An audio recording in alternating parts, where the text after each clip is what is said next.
made... On August 9th, 1976, John Candelaria made Pirate history by becoming the only Pirate pitcher to throw a no-hit, no-run game in Pittsburgh. That was against the Los Angeles Dodgers. Tonight, the Dodgers provide the opposition once again, and Candy gets the call. His mound opponent, the Dodgers' career leader in victories and shutouts, Don Sutton.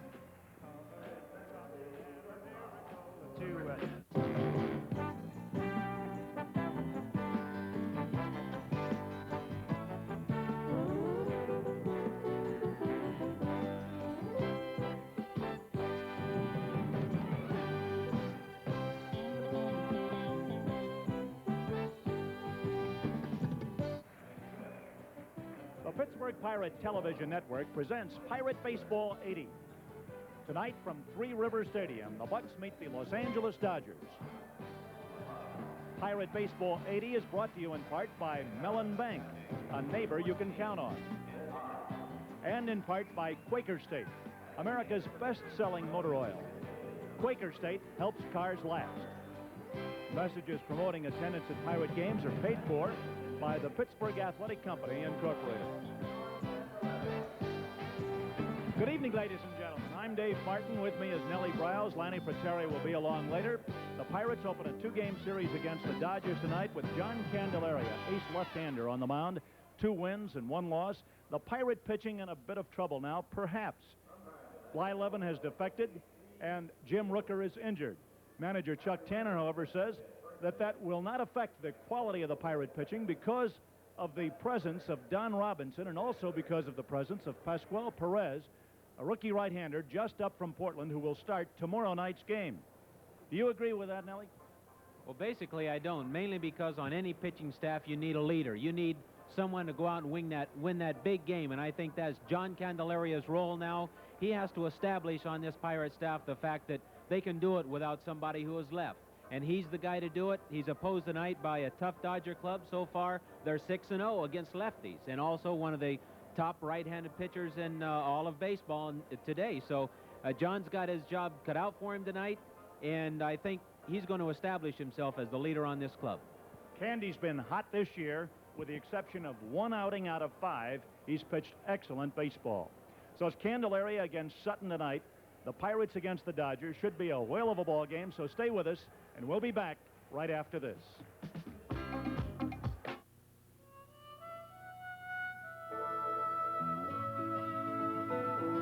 This Bud's for everyone who helps put food on the table. This Bud's for you, for all you do. The king of beers is coming through. Yeah, just for you, that distinctively clean, crisp taste that says Budweiser. For all you do, this Bud's for you. Steve's motto is, be prepared. So, he packed for this weekend like it was the Lewis and Clark expedition. But he forgot one thing, money. Luckily, we have a neighbor who'll help us out any hour of the day or night. Our neighbor gives us cash when we need it, and even does other favors for us, like deposit our checks. Meet our neighbor. The Mellon Banking Machine, a neighbor you can count on. Now let's find a coffee machine.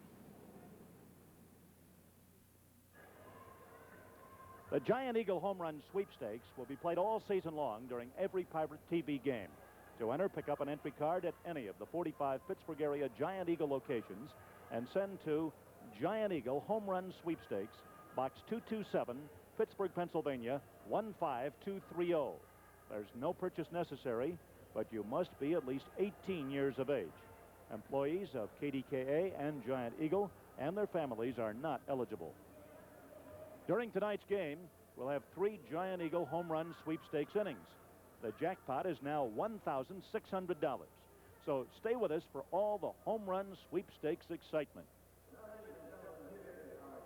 Here's the batting order for the Los Angeles Dodgers. But first of all, here at Three River Stadium, our national anthem.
Okay, here's the way the Los Angeles Dodgers, managed by Tom Lasorda, will line up tonight. Their batting order: Dave Lopes will lead off and play second base.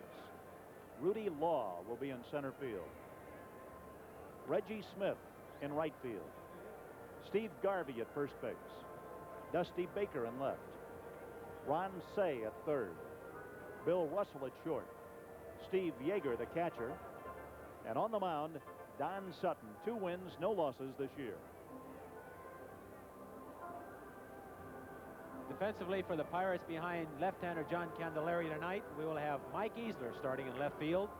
Omar Moreno, the fleet center fielder, is in that position. Dave Parker, of course, platoons the right field. Willie Stargell at first. Phil Garner at second. Tim Foley at short. Bill Madlock at third. Ed Ott is our catcher, and on the mound, left-hander John Candyman Candelaria. There he is, the big guy, left-hander. We had a chance to talk with John Candelaria and asked him how he'll pitch to the Dodgers tonight.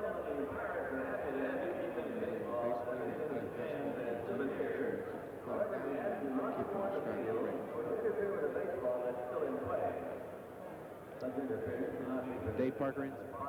Candy on the mound with a record of 2 wins and 1 loss, earned on average 3.34. He's had only 1 bad outing. In his last 3 starts, he's pitched 9 innings, given up 1, 2, and 1 runs in those 3 starts. So that's pretty good pitching, Nellie. Well, it certainly is, and this is the type of pitching that Candy, when he's healthy, is very capable of doing. He showed a couple of years ago when he had an injury-free year, the type of year that he's capable of, winning 20 games, and had an outstanding record of more wins than losses. He was something like 20-5. And he's capable of that type of year, and that's the reason I think that John Candelaria is going to be the one that anchors his staff right now and gets it through its troubled times until it can settle down and we can see how Don Robinson's going to pitch and also how this new fellow Perez is going to be. So here's the leadoff man for the Dodgers, Dave Lopes, veteran who's been around for several years now, had an outstanding season last year, and he's currently batting .291. First pitch to him is in there, a strike call. Lopes has hit 3 home runs this year with 8 runs batted in. There he is, right-hand hitter. Here's the next one. Had to turn away from it. Out goes to a ball and a strike. 1-1 on Lopes. Rudy Law on deck, and then Smith. There's the pitch. Ball 2. You don't think of Lopes as a 30-30 type player. That is 30 stolen bases, 30 home runs in a year. But last year he came very close to it. 28 home runs, 44 stolen bases. Here's the 2-1 pitch and a bouncer foul to make it 2-2. You certainly wouldn't think he'd have that kind of power because he's really not that big. He's very muscular, but not that big, and displays surprising power at the bat. So far this year he has 4 stolen bases. Dodgers are well balanced in that home run department. They had 4 players. Here's a swing, and he hits a bouncing ball through the box. Garner could not make the play. Went off his glove. Garner going to his right, looked as if he was going to come up with that ball, as you could see, and then it bounced off his glove, and they're calling that an error on Phil Garner. So the first Dodger is on. It was a tough chance for Phil because the ball had a lot of top spin, and he knows that a speedy Davy Lopes is running, so he has to hurry the play, and it was more or less a do or die for him. The ball just didn't stick in his glove. Well, Lopes at first, and this is Rudy Law, one of 5 rookies to make the Dodger club this year. Pitch is a curve inside.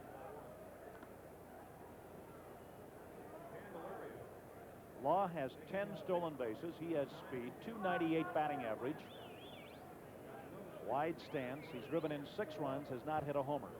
Strike call. Just did nick the outside corner. So it's a 1-1 count on Law. Surprisingly, Davy Lopes so far only has 4 stolen bases, and that's far below what his average would be. Must be letting this kid hit that hole between first and second when he's on.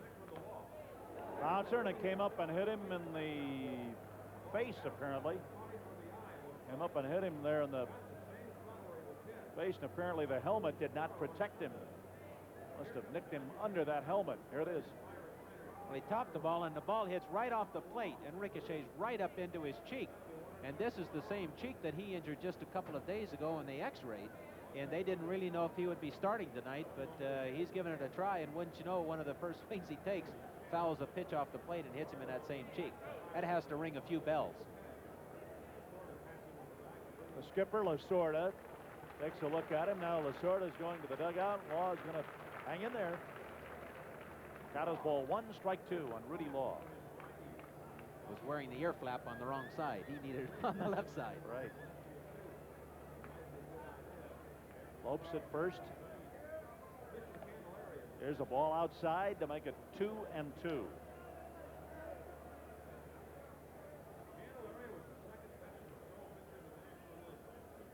nobody out. First inning of the ball game at Pittsburgh.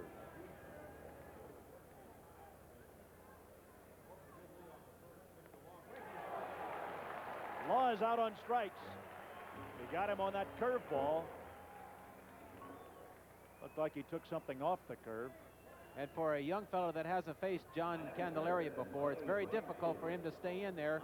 His hands are way out, his back is way out, and he just really flagged at that good off-speed curveball by John Candelaria. So there's one gone now, and the hitter is Reggie Smith, the switcher batting right-handed. Liner to short, throw to first. He is safe. No double play. Smith had a line drive to shortstop Foley, who quickly threw to first, but Lopes alertly got back, and it brings up Garvey. Lopes still at first, now with 2 out, and here's one of the best hitters in the game, Steve Garvey.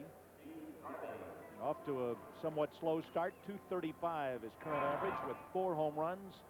He's up there in runs batted in with 20. League leader in runs batted in with a low batting average.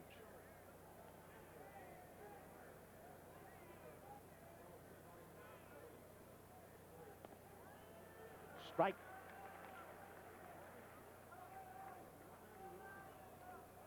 Dodgers led the National League with 183 home runs last year. Outside, 5 Dodgers hit 20 or more homers.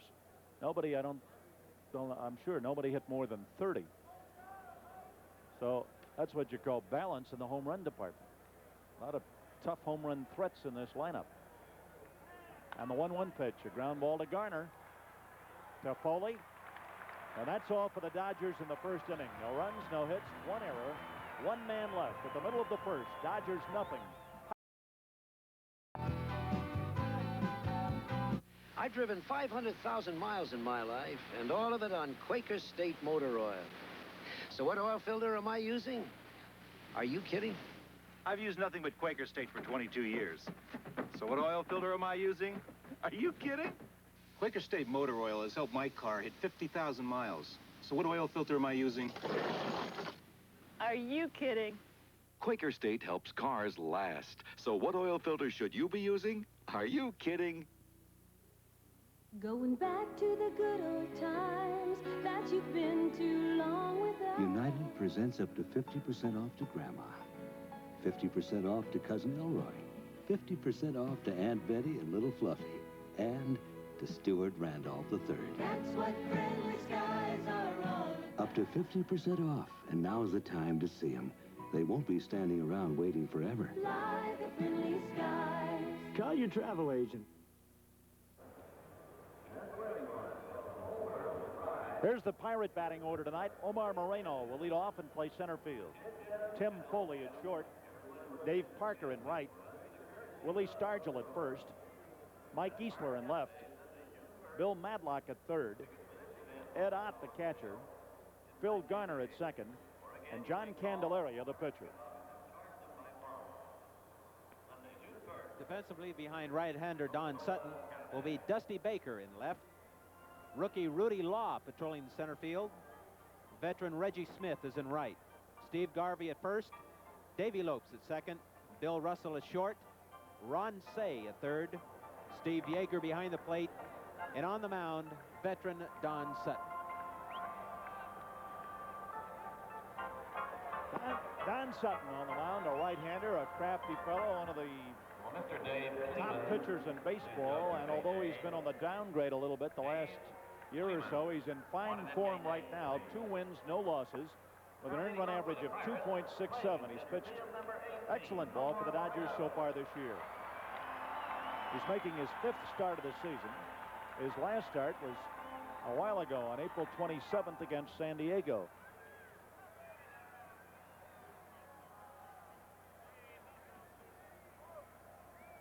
Here's Moreno to lead off. Batting .271 with 5 runs batted in, no homers. And the pitch on the way. Ground ball through the box. Base hit for Moreno on the first pitch. Right back through the box, which is Moreno's specialty, going right through the middle, and Sutton, Nellie, looked slow reacting to that ball. The ball was hit to his right side, and he really didn't get back. It was hit pretty hard. One hopper that got by him. And it's a tough way for a pitcher to start off. Usually you always like to come on and get that first guy out so you get a chance to get settled on the mound. But Don Sutton is already in trouble with the league-leading base stealer on first. No score in the game. Here's Foley batting .253. He's ready to bunt and took it for a ball. Now they've called a balk on Sutton, and Moreno goes to second base. Ladies and gentlemen, the umpire has called a balk. We'll have to see if we can pick something up here and why they called a balk. There's a lot of rules now, and Sutton comes set. They must have called him for not maintaining that second delay when he did come set. He just came to the belt and fired home, and there's supposed to be a delay. Harry Wendelstedt at first base called the balk. So ball 1, strike 1 count now on Foley. Moreno in scoring position at second base. Nobody out. Foley has driven in 8 runs. Here's the pitch. Line drive hit to right. Moreno gets a slow start. Stops at third as Smith fires into the infield. Moreno thought that ball might be caught by the second baseman Lopes and held up. So got only to third base. Well, this is the sign of a good base runner. He knows that there's nobody out, does not want to get doubled off. He holds up as he sees the ball go ahead over Davy Lopes' head. He goes ahead and checks into third, finds the ball, and makes sure that the outfielder hits the cutoff man. Then he retreats to third base. Here's Parker now with teammates at first and third and nobody out. Sutton has already given up 2 hits and committed a balk, and he's pitched to only 2 batters.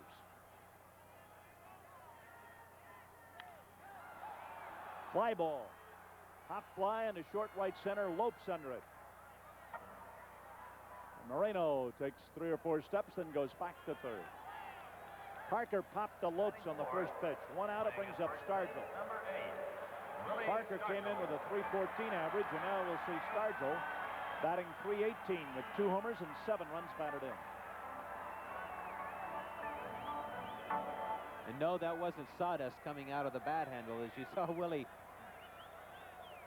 grinding his hands on the handle, that's a piece of foam rubber that he has on the bat handle right now to protect his still sore left hand. Line drive into right, base hit. 1 run is in. Smith up for the ball. Throw is toward third, but too late. Foley is on third. Stargell is on first. Stargell wasted no time in hitting a Sutton pitch on the line into right field for a hit. Well, so far we've been hitting that first pitch that's been over the plate on Sutton and getting the ball over the plate a little too good, and that's really what Stargell likes. He drills the line drive into right field, and Omar scores the first run, and Foley challenges Smith and right, takes third. So we still got something going here with runners on first and third and only 1 out. That's Don Sutton, and here's the hit man, Mike Easler, up there now. First and third, 1 out, 2 posts, ball 1. Easler is hitting .357. 3 home runs, 8 runs batted in.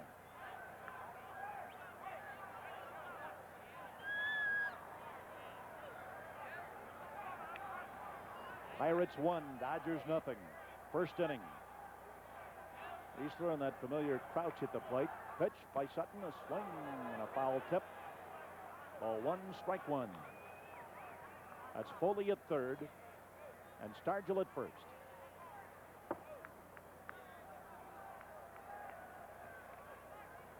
Pirates have some good batting average figures in that starting lineup tonight. Now the 1-1 pitch.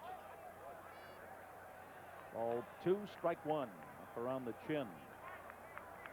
Sutton really hasn't been much of a double play pitcher. He likes to keep that fastball high in the strike zone, likes to give the fly balls up and strike out. So that's what he's trying to do here with Easler. Keep the ball up in the strike zone. Turned away from it. The ump calls it a strike to make it 2-2.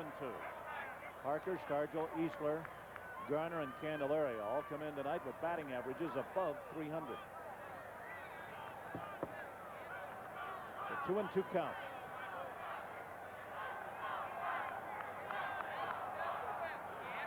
Easler waiting. Sutton taking his time, making him wait, and now Mike steps out of the box.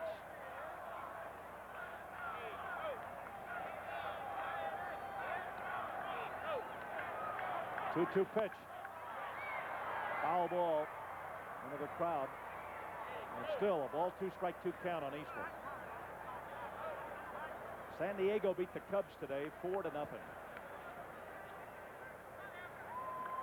Easler doesn't chew tobacco, but he chews that bubble gum.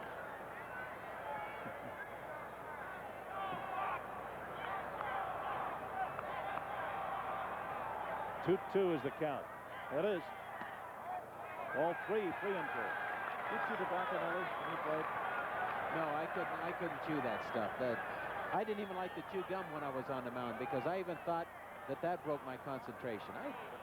When I was on the mound, it was just all business, and that's exactly what Don Sutton is right now. He chews some gum, but he knows that he's got to be all business because he's in a definite jam.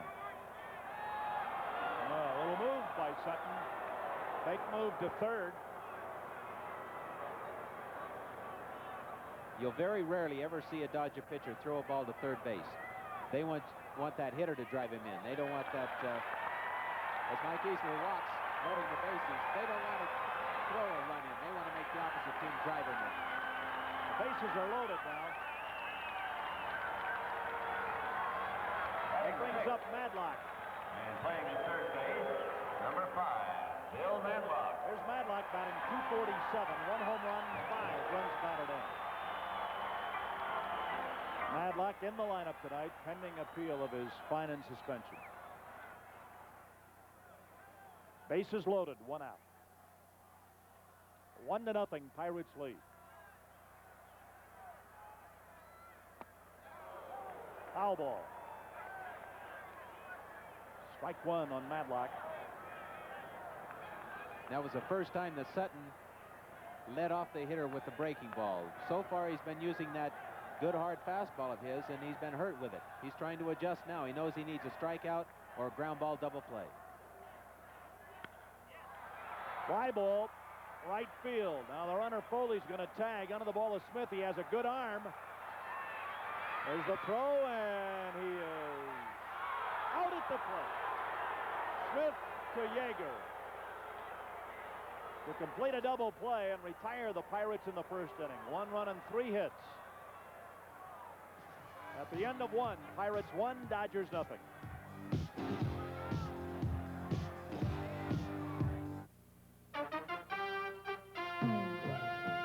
This Bud's for everybody who helps build this country from the ground up. This Bud's for you. For all you do, the king of beers is coming through.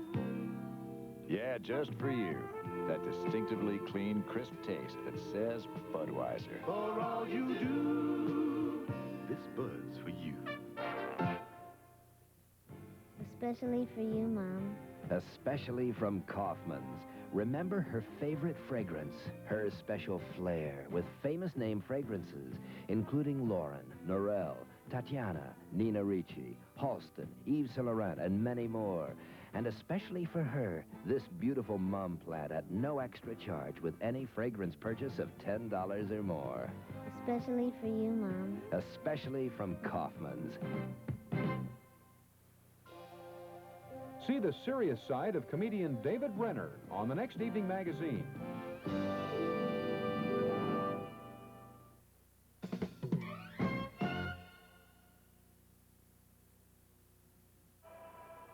And now a word on Pirate Bat Day. bats on to defeat the Orioles and bring a world championship back to Pittsburgh. This year, thanks to Kellogg's Corn Flakes, all kids 14 and under who attend the Pirates game with the Giants on Sunday, May 25th, will receive a bat autographed by one of the champion Pirates. That's Kellogg's Corn Flakes Bat Day, Sunday, May 25th at Three Rivers. Well, Reggie Smith, who has a gun for an arm, threw out Foley trying to score after the catch, and there's a welcome to our family here, our telecast family, and thank you very much, Pittsburgh Pirates, for that fine greeting. Here's Dusty Baker. He's been hot at the plate of late. Hit 2 home runs against the Phillies Sunday. He's batting .284, 6 homers, 16 runs batted in.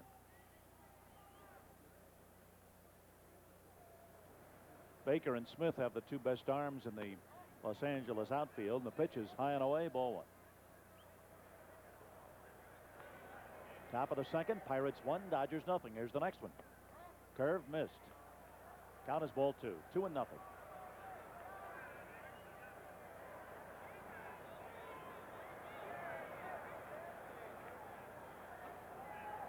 There it is. Swing and a fly ball to right. Parker coming in.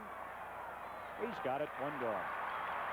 On that fly ball hit by Madlock, a lot of things to take into consideration, I guess, in determining whether you send that runner in. Smith's got a good arm. Foley doesn't have all the speed in the world. You're in the first inning. It is a good time to gamble.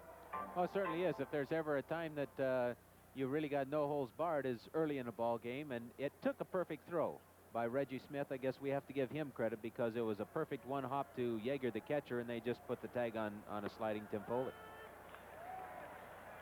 This is Ron Cey, and the pitch is a strike. Ron's hitting .286, 3 homers and 14 runs batted in. Liner, base hit, center field. Moreno on the first hop, grabs it and throws it back in. Hit number 1 by the Dodgers off Candelaria. Solid hit by Cey, and it brings up Bill Russell. A lot of trade rumors concerning Ron Cey, being offered possibly going to the Chicago Cubs for Bruce Sutter. Ron said, hey, I can't pay any attention to that. I just have to go out and play my game. He doesn't want to leave L.A., but he said, hey, I got to play somewhere, and I'll do everything I can regardless of where I play. Bill Russell hits it into right center and caught by Moreno. Oh, he went to throw the ball and did not really get it away, but he had possession of the ball for the out. Moreno tried to make a run, make a throw on the run. Now he makes a good catch here. Well, he certainly does. He got a great jump on the ball and just outran the ball. That ball falls in on a lot of center fielders. And as he tried to throw the ball back in, the ball just slips out of his hand and falls away. But Cey had gone more than halfway down the line and was unable to advance. He had to return to first. There's Steve Yeager now, the catcher. .261 average. Line drive. Knocked down by Foley, retrieves it, safe all around at first and second. Foley was lucky to get his glove on it. Hard hit ball by Yeager. Foley did manage to get his glove on it and knock it down, but it goes as a base hit. Puts 2 on with 2 out, brings up the pitcher Sutton. Tim is really disappointed that he didn't get a chance to catch this ball. It was hard hit. He dove for the ball is in his glove, but when his glove hits the turf, it pops out, rolls out, and if he was able to hold it, he would have had Ron Cey at second base. Good all-out effort by Tim Foley.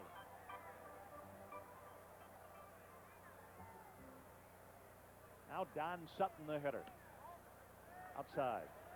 Oh, yeah, you see good all-out efforts consistently, not only by Foley, but all members of the Pirates. You really do. That's not hyper. That's not sell. It's just a true fact. Here's a swing and a miss. Count as a ball and a strike. Very reminiscent of our last televised game last Tuesday night when Phil Garner actually saved the ball game with a diving catch into short right field. That's the type of play that's indicative of this Cardinal ball club. This Pirate ball club, I should say. Count as ball 1, strike 2 on Sutton. Don't hit me. Don't hit me. You're allowed. As an ex-Cardinal, as well as an ex-Pirate, you're allowed. There's a swing and a foul. Ball 1, strike 2.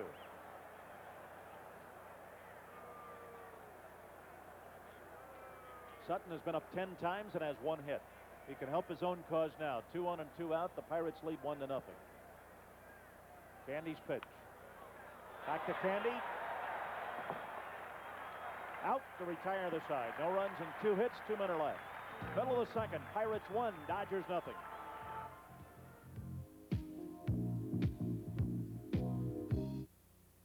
You're the Pepsi generation, the spirit of today. And with every taste of life that's new, well, that Pepsi spirit shines right through. It's that Pepsi spirit. Drink it in, drink it in, drink it in. It's that Pepsi spirit. Drink it in, drink it in, drink it in. You just can't miss with Nichols Enriched White Bread. The freshness, the flavor, the texture. Like a true champion, Nichols Enriched White Bread is extra good. And now you get an extra bonus. Free tickets to Pirates games when you save 8 Nichols king-size Enriched White Bread wrappers. Details are on each wrapper. Yes, now more than ever, you just can't miss with Nichols Enriched White Bread. All fans who attend Pirates Coca-Cola Cap Day on Sunday, June 1st will receive a free replica of the same cap the Pirates wear. That's Cap Day, Sunday, June 1st. Come visit the family and get yours.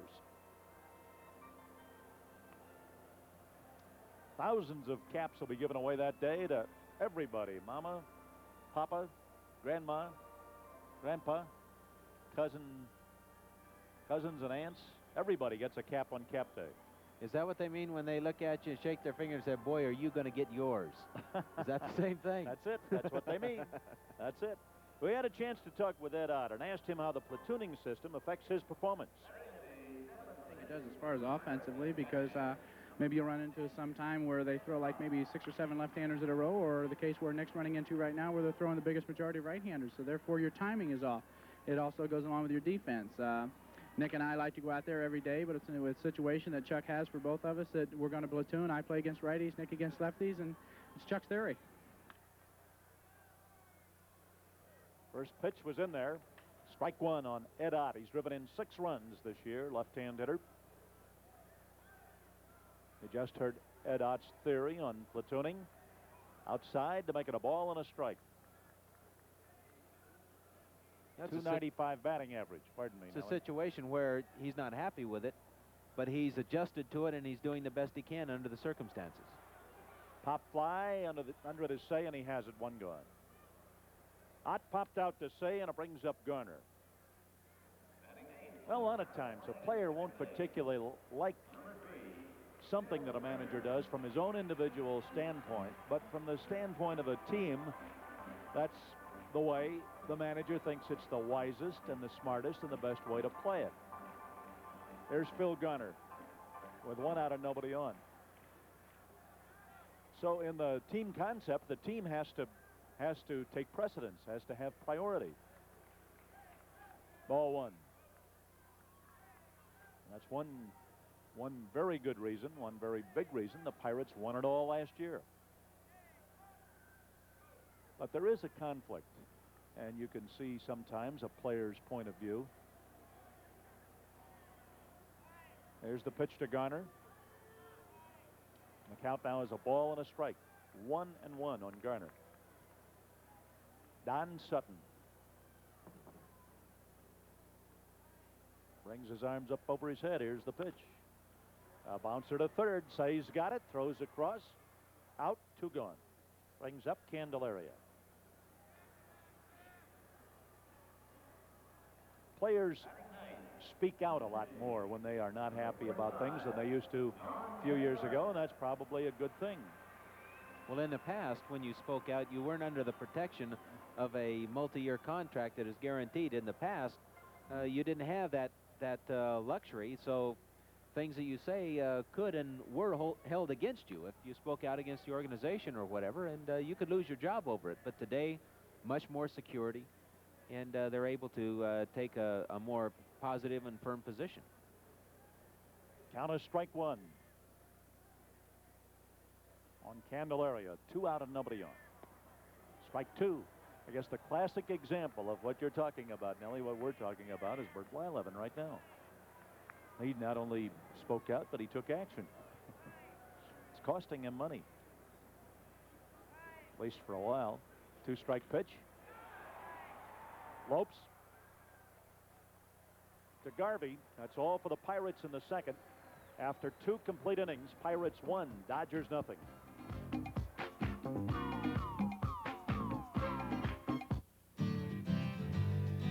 It's been a long, long time and a whole lot of places. Golf set records and golf won races. Searching, researching, we've come a long, long way. That's why you can rely so much on golf today. Golf, golf, golf. Drive with experience.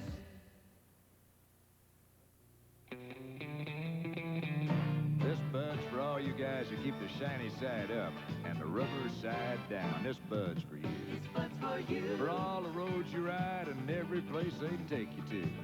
For all you do. The king of beers is coming through. Yeah, just for you.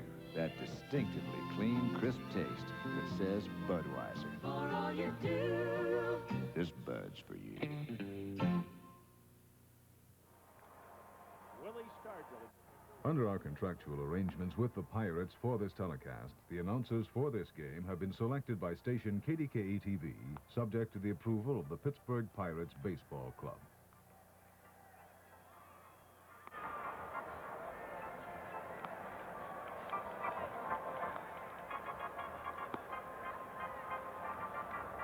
We're going into the top half of inning number 3, and the Dodgers will be sending up the top part of their batting order, Lopes, Law, and Smith. There's the pops of the family right there. Off to another good year. You know, the type of leader that he is, Dave, it's not one that is a highly vocal type of leadership. He leads more by his actions on the field and the fact that he is out there day in and day out. Gets rested once in a while, but he likes for actions to speak louder than words, and his actions do indeed say that. Second baseman. Here's Lopes now to lead off in the top of the third. It's a 1-0 ball game. The Pirates lead. Curve missed. Once around the Los Angeles batting order, Candelaria gave up no runs and 2 hits. 1 strikeout, no walks. Curve missed. Count is ball 2, 2-0.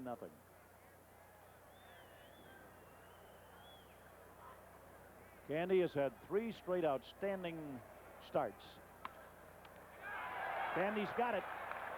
To Stargell, 1 out. Lopes out, pitcher to first. It brings up Rudy Law. This is Candelaria's 6th start of the year. Of the 5 previous ones, he was hit hard only once.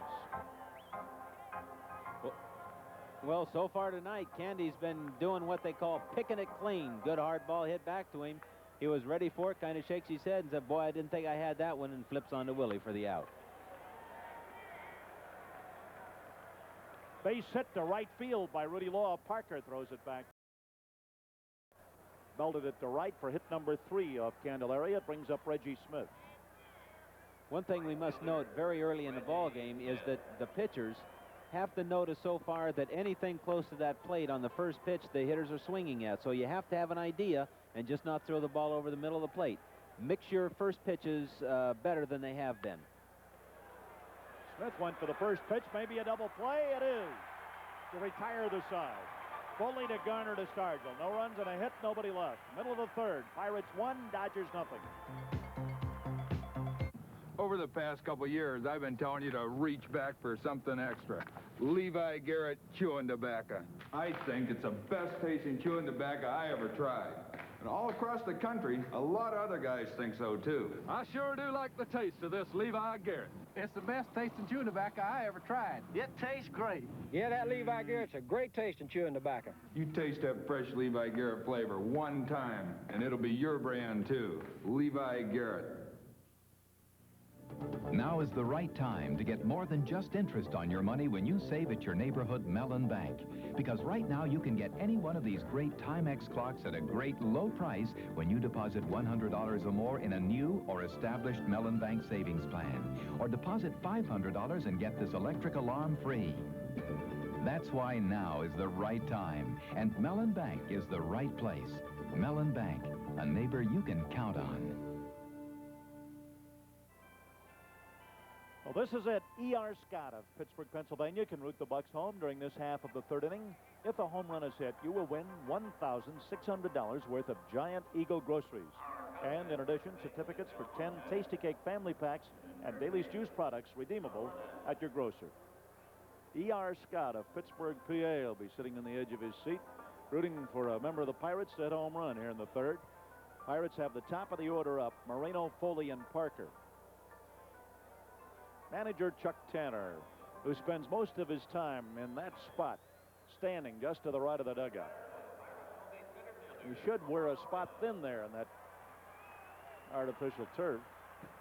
A lot of things on his mind in the last week, and had to cope with a lot of things, a lot of decisions, but maintains that very optimistic and positive attitude.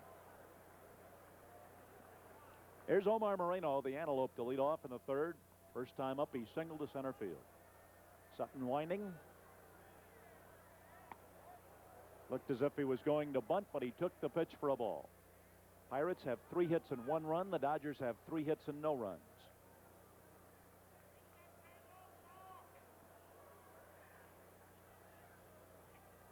Moreno now has 15 stolen bases. Now bunt toward first. Garvey's got it. Tags Moreno for the out. 1 gone. Bunted it a little too hard. It brings up Foley.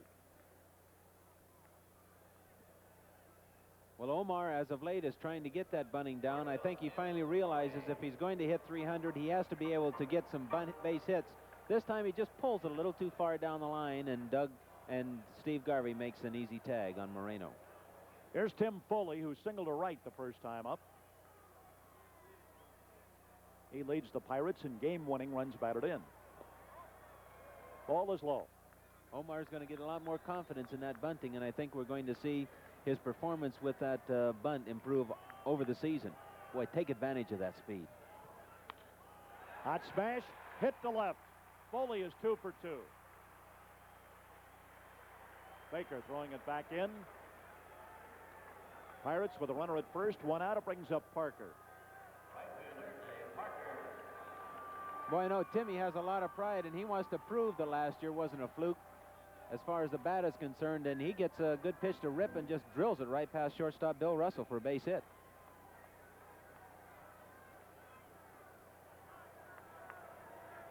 Parker off to a good start. He's been very consistent. Gone hitless only twice in 20 games. Foul ball. Now here's a spot for E.R. Scott to be tense because Parker's a home run threat. He's hit 4 round trippers so far this year.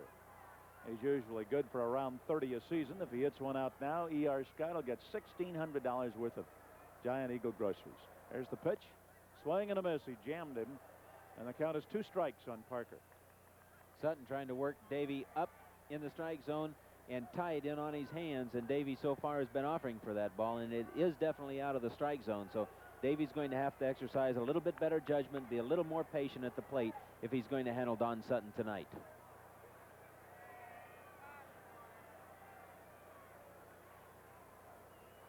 Now the stretch. Here it is. Swing and a looper into left field. Base hit. Runners hold at first and second, and it brings up Stargell. Now, Stargell has hit 2 home runs. He hit 1 in the Atlanta series. He's a home run threat, obviously. This is a pitch that Don Sutton did not want to make. It was a breaking ball that he wanted right in on Davey's hands, got it out over the strike zone, and with the strength of Davey Parker was able to serve it into left field for the base hit. Stargell has hit 30 home runs against the Dodgers. Well, if you're E.R. Scott or a friend of his, or have a reason to root, you got to really root right now. You got a shot here with Stargell at the plate. I'm excited for him myself, Nellie. $1,600. $1,600 worth of groceries. from Giant Eagle if Willie hits one out. He hit one out Sunday. High. Sunday, he hit one over the center field fence, the straightaway center. It almost went into those red seats.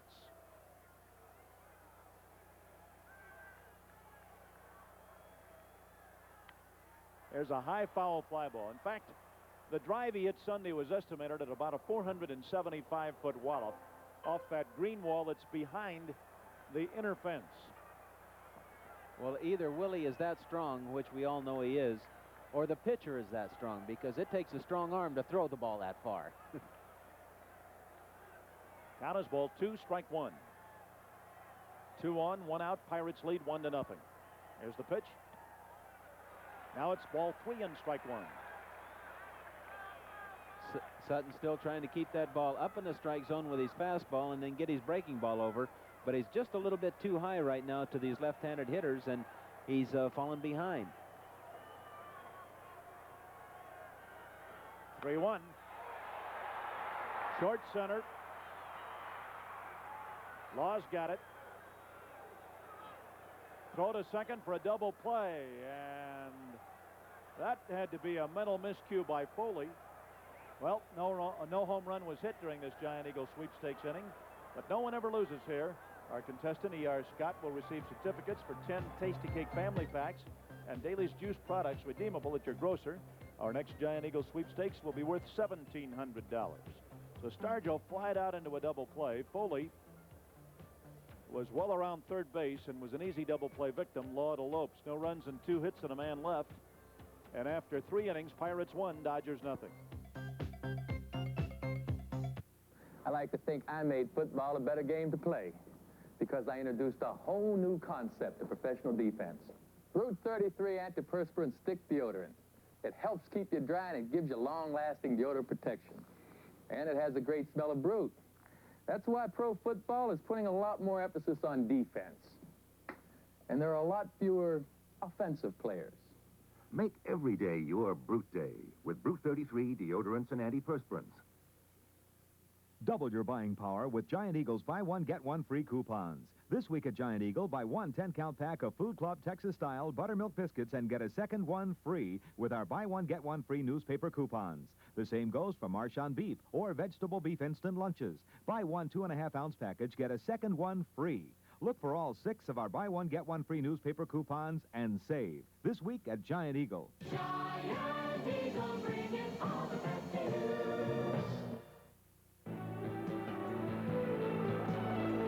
Stay on top of the news in Pittsburgh and throughout western Pennsylvania with Chopper 2.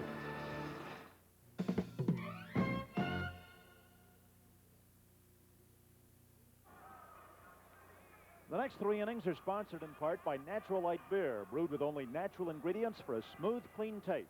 Natural Light, taste is why you'll switch. And in part by Toyota, who invite you to see all the 1980 cars and trucks at your local Toyota dealer. Oh, what a feeling to drive a Toyota.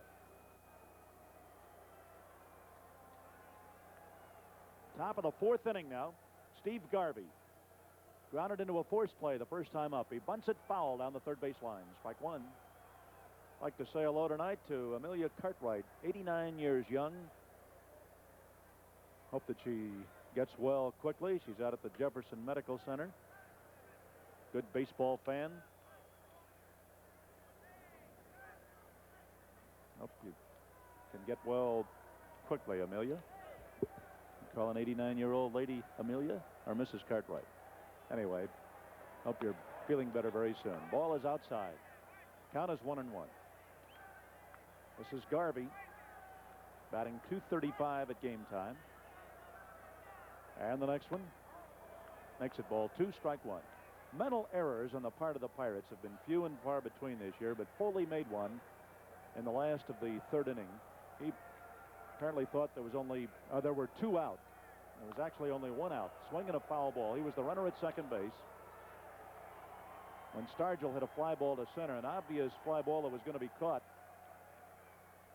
Foley, thinking there were 2 out, was around third base and was an easy double play victim at second. Now the 2-2 pitch, a foul ball off to the right out of play. It's still a ball, 2 strike 2 count on Garvey. Dusty Baker on deck. Candelaria has given up 3 hits, has 1 strikeout, still has a shutout going. The pitch, swing and a bouncing ball. Madlock's got it. Backhand stop, long throw, out at first. Good play by Madlock. A hard hit ball, and he was forced to back up on it, which is what an infielder does not want to do. He had to back up on it. And Garvey hits the ball very hard, and Madlock had no chance but to backhand the ball, set himself and come up and made a fine, strong throw as Garvey cannot quite beat the play. And Pop Stargell, showing no signs of that age, stretched out there very nicely. And the pitch to Baker is ball 1. San Diego 4, the Chicago Cubs nothing. Randy Jones the winner. He pitched a 5-hit shutout. Willie Hernandez the loser. Gary Turner homered for the Padres. Strike, count is 1-1. Houston-Montreal game still going. It's in the 9th inning now. Houston 9, Montreal 3. Expos batting in the last of the 9th inning. Fly ball to right. Parker makes the catch for the second out. Baker is out, and it brings up Ron Cey, who singled the first time up.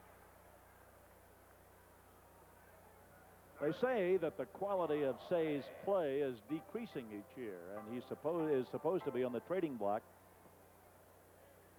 Dodgers reportedly even offered him money to be able to trade him, but Cey is saying no. Apparently has it in his contract. The right to approve a trade. Pardon me. Count is ball 1 on Ron Cey.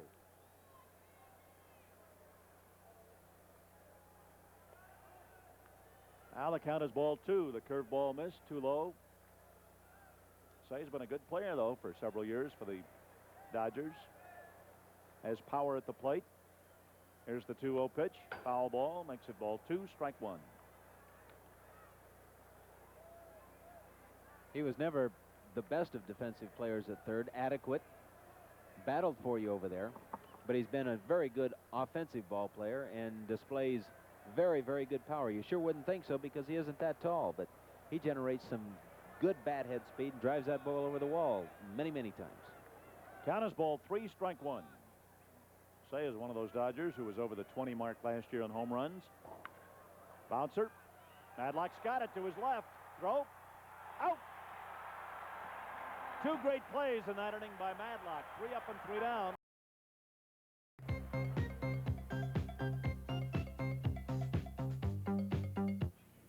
Hey, man, I want natural light. A dapper skyscraper like you, Switch.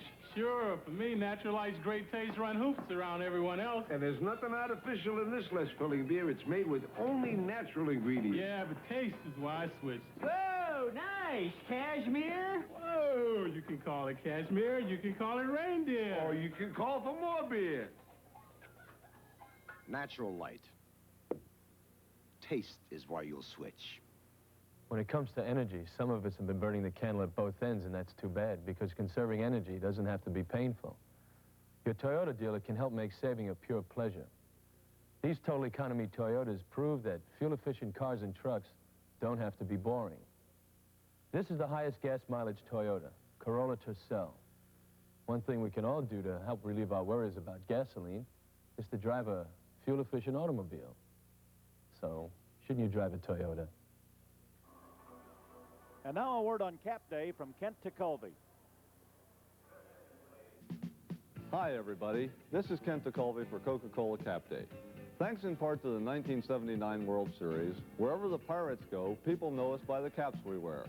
Now, all our fans can be known by our cap, too. Everyone who attends our Sunday, June 1st game with the Mets will receive a free black cap like the ones we'll be wearing. That's Cap Day, June 1st, when everybody gets a cap and a smile from Coke and the Pirates.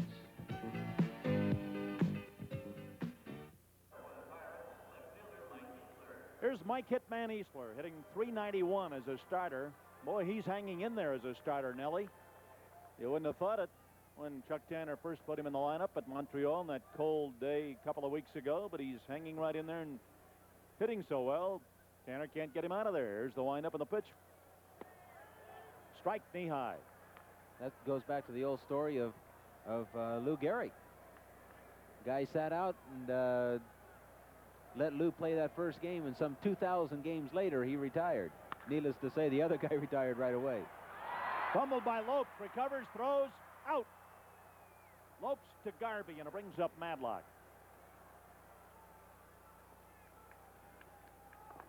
Well, as an infielder, you can never take any ball for granted, and Davy Lopes comes over, seems to set himself, but not quite. And the ball comes up on his hands a little bit, but alertly jumps on the ball, finds his target, and makes a good, strong throw to net Mike Kiesler at the bag. Here's Madlock. Foul ball. Billis it safely in 4 games in a row. 1 out, nobody on. 4th inning. The score is 1-0 in favor of the Pirates. Candelaria pitching another strong game tonight. 3-hitter through 4 Dodger turns at bat. 1 strikeout and no walks. High for a ball to make it 1-1. Madlock, the first time up, hit a fly ball to right field. Smith caught it and then doubled up, Foley trying to score at the plate. Fly ball deep to center field. Law going back. He has room. And that's the 2nd out. I'd like to say happy birthday today to 84-year-old Ella Newman. Special hello to Ella Newman, a fine Pirate fan, and happy birthday to her on her 84th birthday today, May 6th. Here's Ed Ott. You know, and just as we have people that have watched and been Pirate fans for many, many years, there's a couple of youngsters that we could say hello to. Eric and Lauren Tuttle. Kind of young, but are being weaned on Pirate baseball. Off the glove of Sutton, base hit to center field. Ed Ott will get a hit. Bouncer that Sutton had a chance for, but it went off his glove and on into center field, and they call it a base hit. This is what happens off of AstroTurf. You get a lot of top spin, and just as you think you have the ball, it hits the top of your glove and spins and carries on into center field where your infielders don't have a chance to cut the ball off. A nice gift for Ed Ott. That's Ott and Garvey in your picture with the first base umpire, Wendelstedt. Ed Ott checking how many outs. He wanted to make sure there's 2 outs. I can run on anything. There's Garner with an 8-game hitting streak. Ball 1.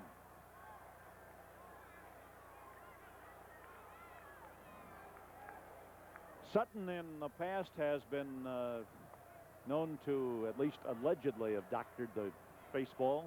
Here's the pitch. Foul ball. It's been suspected that he uses an emery board or a file or something maybe in his glove to cut the baseball. Haven't heard too much about that lately. He wouldn't do a thing like that, would he? No, not a pitcher. We're of a special fraternity. We're very honest. Apple pie, Chevrolets, and red numbers on our chest. Back to first. Count is ball 2 and strike 1 on Garner. Ott had to hustle to get back, but he made it. Tell you what, you do anything you can get away with on that baseball field. I'm all for that. Anything to survive out there, and Don Sutton, whatever he's done in the past and is continually doing, has been very successful for him, and they can't prove it. If they did, they'd make him stop. Strike knee high to make it 2-2. I wish I would have known what he was doing. Maybe I'd still be pitching.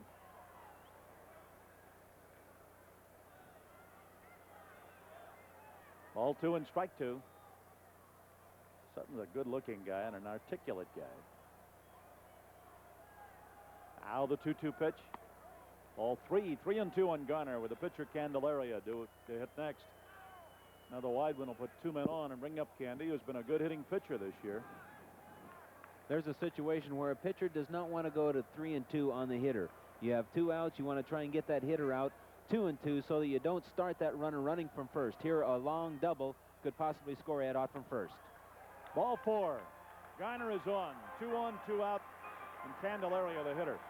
And also from the offensive team's standpoint in that situation, Nellie, it's important for Garner to reach base and not make it out in order to keep the pitcher from leading off in the next inning.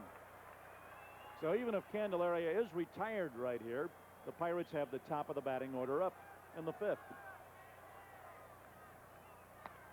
Ball 1.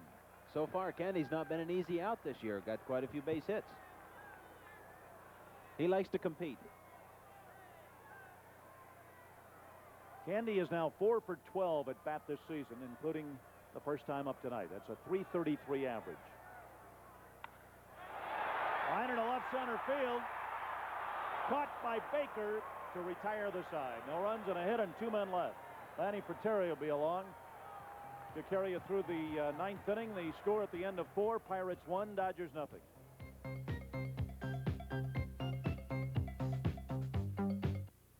Hey, Ralphie, you putting up a new roof yourself?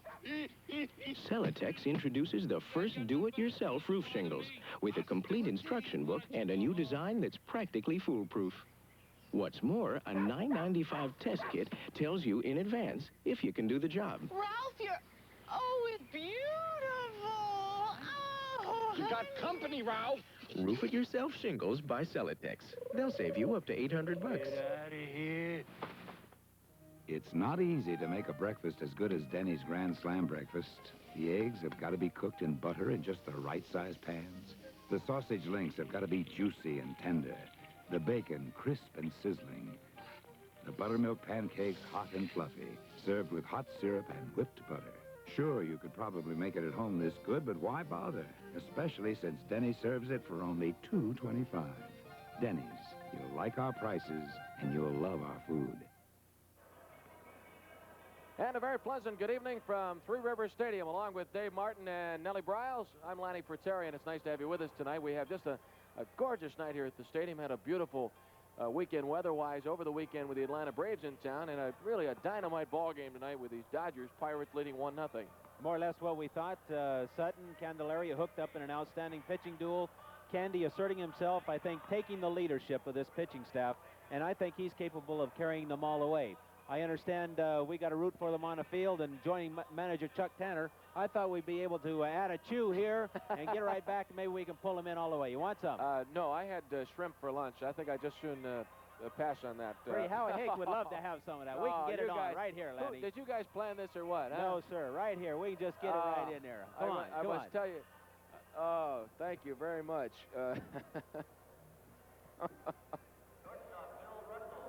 I think our whole TV crew is aware of the fact that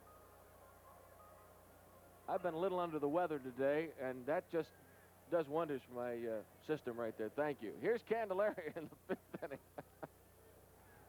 Nice and sweet. Bill Russell facing Candelaria. Pirates 1 run, 6 hits, 1 error. Dodgers no runs, 3 hits, no errors. High chop, Foley barehands it and throws him out. Good play. Hey, what a play by Tim Foley and Willie Stargell.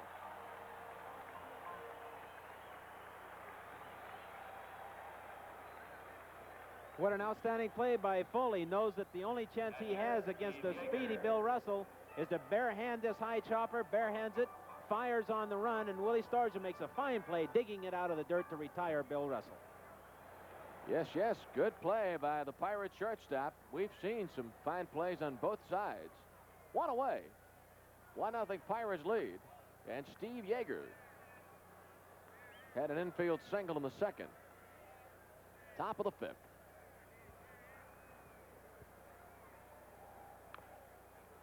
And a bouncer, Danny Ozark, former Philly manager, now coaching 3rd, handles it.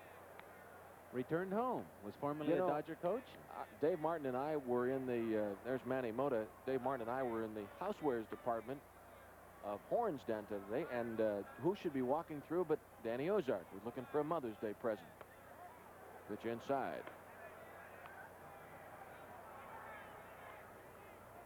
I brought that up because I don't want you to forget that Sunday is that special day. Nelson Bryles? Well, neither of us better forget it. We'll both be on the road in San Diego. I know it. I only have 1 more day to shop. Here's the 2-1 pitch. 1 out, nobody on. Steve Yeager from Huntington, West Virginia. The Dodgers thought they had enough catching with Yeager and Ferguson. They released Johnny Oates, and Oates signed with the Yankees, and then lo and behold, the Dodgers running into early catching trouble. Yeager was hurt for a while, had a bad elbow.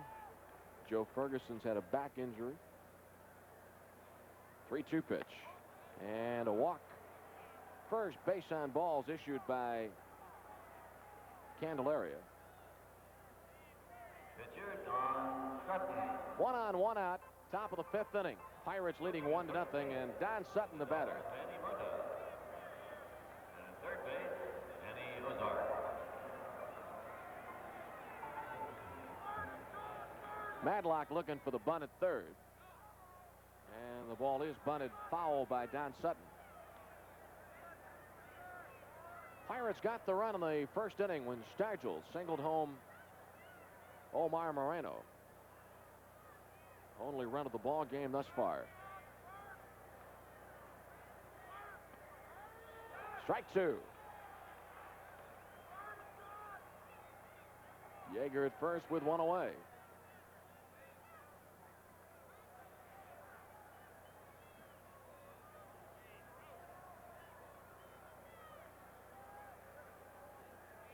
Now the 2-strike pitch bouncing to short. Foley, Garner 1 on to Stargell, double play. Yeager really upended Garner at second base, but Phil was able to unload it. 6-4-3. Pirates turn their second double play of the ball game, and we are halfway through tonight's game. World champion Bucks leading the Dodgers 1-0. We'll be right back. And now it's time for a tasty break with Tasty Cake. Tasty cake is a day in spring, a brand new love or a golden ring. Tasty cake is the morning sun, it's all the good things wrapped up in one. Tasty cake is the deep blue sea, a song they're singing for you and me. Tasty cake is a world of fun, it's all the good things wrapped up in one. Crimpets and Tempties at your favorite store. On Eastern Airlines, kids get to fly to Florida for free. And in Florida, we get to see flying fish. And pink flamingos. Visit Goofy at Walt Disney World. And you can be as old as 17 and fly Eastern for free. Every Tuesday, Wednesday, and Thursday, one kid per grown-up. And grown-ups, 35 to 45% off with Super Savers. Kids fly free on Eastern. On our next show, Patrice will be visiting with MASH star Mike Farrell, and we're going to talk about how you can be your own psychotherapist.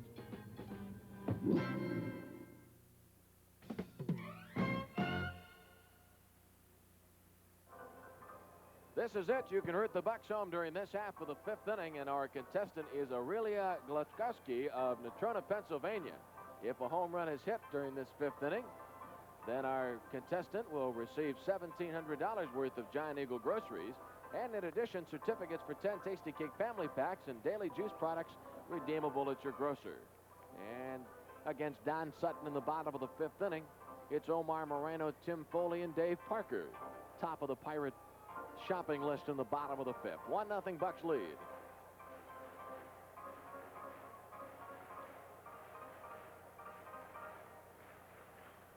Omar will step in 1 for 2. Singleton scored the Pirate run in the first inning. Omar now checking out the first and third baseman position. Before he wouldn't do that, but now with bunting on his mind and he's looking for those holes, he makes sure that they're trying to take the bunt away from him before he steps in that box. He has an idea now when he gets into that batter's box of what he wants to do. Omar leading off this jackpot inning against Don Sutton.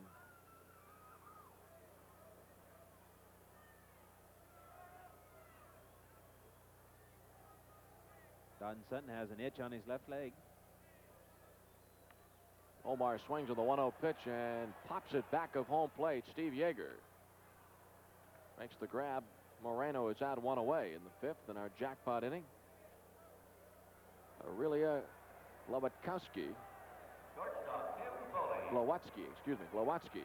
of Natrona, Pennsylvania. And Tim Foley will be stepping in. Tim is 2 for 2. Single to right in the first inning and single to left in the third.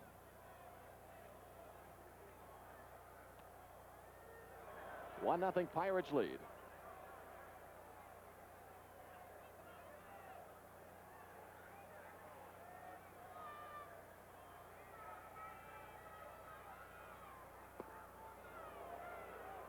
No balls, 2 strikes. Don Sutton. In 4 1/3 innings, Sutton has allowed 1 run, 6 hits, given up 2 walks, no strikeouts.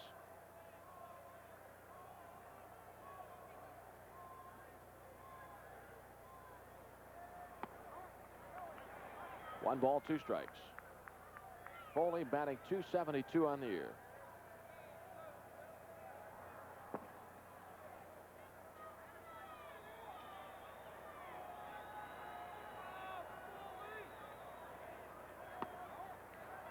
Just outside, 2-2.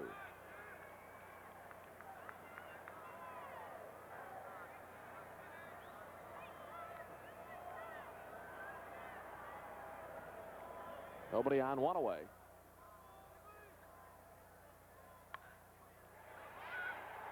Russell deep in the hole and in time. Good plays on each side. Russell deep on the left side, and then Garvey taking that throw out of the dirt on the right side. Well, turnabout is fair play, and Russell goes way in a hole, makes a desperation throw. Garvey makes a nice play, digging the ball out of the turn, and Tim Foley is out, just as Bill Russell was in the previous inning. That's right. It was Tim Foley and Willie Stargell who combined to throw Russell out in the top of this inning. Bottom of the 5th, 1-0 Pirates lead. Dave Parker batting in our jackpot inning. $1,700 worth of Giant Eagle grocery certificates. And we're still looking for our first winner of the year. That jackpot keeps climbing and climbing.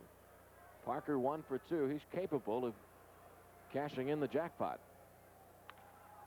Not here, however. Second baseman Lopes will throw Parker out. Pirates in the 5th go down in order. No home run during our Giant Eagle sweepstakes inning, but for our contestant, Aurelia Glowetsky, you'll receive certificates for 10 Tasty Cake family packs and Daly's juice products redeemable at your grocer. Our next Giant Eagle sweepstakes will be worth $1,800 after 5. Pirates lead 1-0.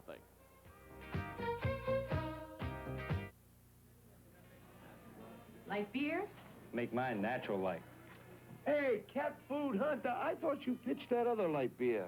I drink natural light because the taste strikes home with me. Yeah, there's nothing artificial in this light beer. It's made with only natural ingredients. Great, but it's that taste that winds me up. Hey! Bull's ear, catnip! Natural light. Taste is where you'll switch. Especially for you, Mom. Especially from Kaufman's. Remember her favorite fragrance, her special flair, with famous name fragrances, including Lauren, Norel, Tatiana, Nina Ricci, Halston, Yves Saint Laurent, and many more. And especially for her, this beautiful mom plant at no extra charge with any fragrance purchase of $10 or more. Especially for you, Mom. Especially from Kaufman's. Hey, youngsters, don't miss Kellogg's Corn Flakes Pirate Bat Day coming up Sunday, May 25th. All youngsters 14 and under who attend this game with the San Francisco Giants will receive a free autographed Pirate Bat courtesy of Kellogg's Corn Flakes. What day's that? That's Bat Day, Sunday, May 25th. You call the Pirates at 323-1150 to charge your tickets by phone. 323-1150. And John Candelaria getting ready to face the Dodgers in the 6th. Pirates leading 1-0. And Davey Lopes, leadoff hitter of the Dodgers, will start things for Los Angeles in the 6th. Lopes is 0 for 2. 3 Dodger hits. They've all been singles, and they've been collected by Rudy Law, Ron Cey, and Steve Yeager. First batter for the Dodgers, second baseman Davey Lopes.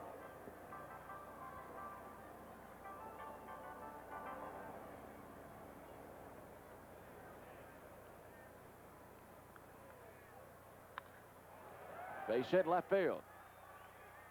Easler up with it, flips it back in. Lopes with that leadoff single. 1-0 Pirates lead. John Candelaria making his 6th start of the year.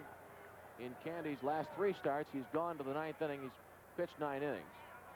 You recall, however, in Candy's last start, that was an extra inning ball game, so he did not get credit for a complete game.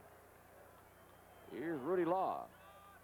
Dodger center fielder 1 for 2. First look at we've had of this young Dodger center fielder.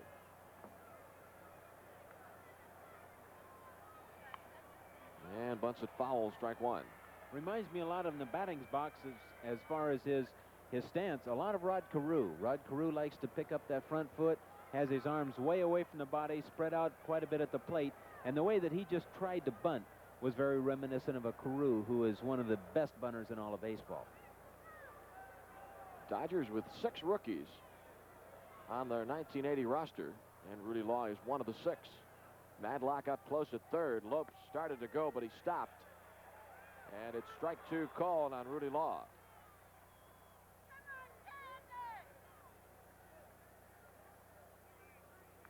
Law is batting .302 on the year. The other day, Rudy Law was struck in the cheek, and he also was hit today on a batted ball that came off the home plate area.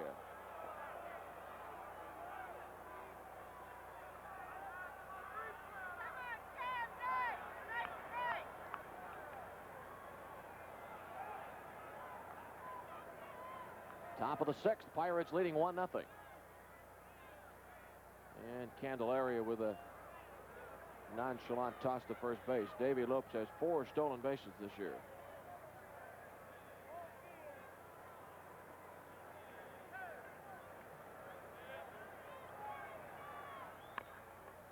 Bouncing to Madlock, could be 2. Garner 1. Stargell not in time. Rudy Law really gets down that line. And the Pirates settle for the out on Davey Lopes at second base. Ball went third to second, 5-4.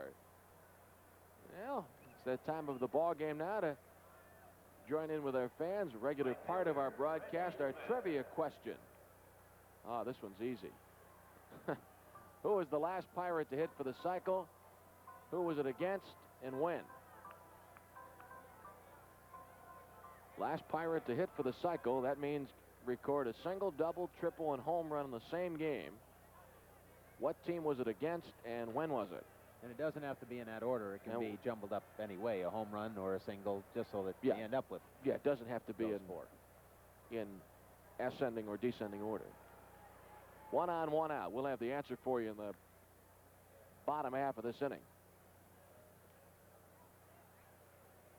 Law's at first base. He has 10 stolen bases on the year. 1 away. Reggie Smith, 0 for 2, has lined out and bounced into a double play. Swing and a foul back. Can I give a clue? I'll bite. This particular player is no longer a Pirate.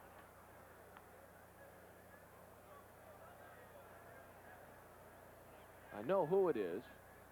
I think I know the club, and it's just a matter of coming up with when it was. Let's see. Bruce Keeson hit a grand slam. No. Not Bruce Keeson. Well, he's no longer with the Pirates. And a balk is called by first base umpire Harry Wendelstadt. And Rudy Law is going to go down to second base. Second balk call we've had in the game. Don Sutton was called for the balk in the first inning. Ladies and gentlemen, the umpire. John came set in his stretch, and you can see his movement towards home plate. And he didn't call it for the movement toward home plate, given that false leg kick toward first base is what he basically called it on. When he came set and started that leg toward home, he gave a little motion with the end of his foot toward first base to try and freeze the runner. Got caught. And the balk call puts Rudy Law at second base with 1 away. And represents the tying run in this ball game. Pirates leading 1-0. Our outfielders can't be cheating in on Reggie Smith because he has excellent power, so we have to play and respect his power. Long single. Rudy Law has a chance to score. Outside, 2-2 on Reggie Smith. It's only the second time that the Dodgers have had a runner in scoring position in this ball game. They had Say at second base in the second inning and did not score. Now they've got Rudy Law at second base with 1 out. We're in the 6th. And Reggie Smith fouls it away.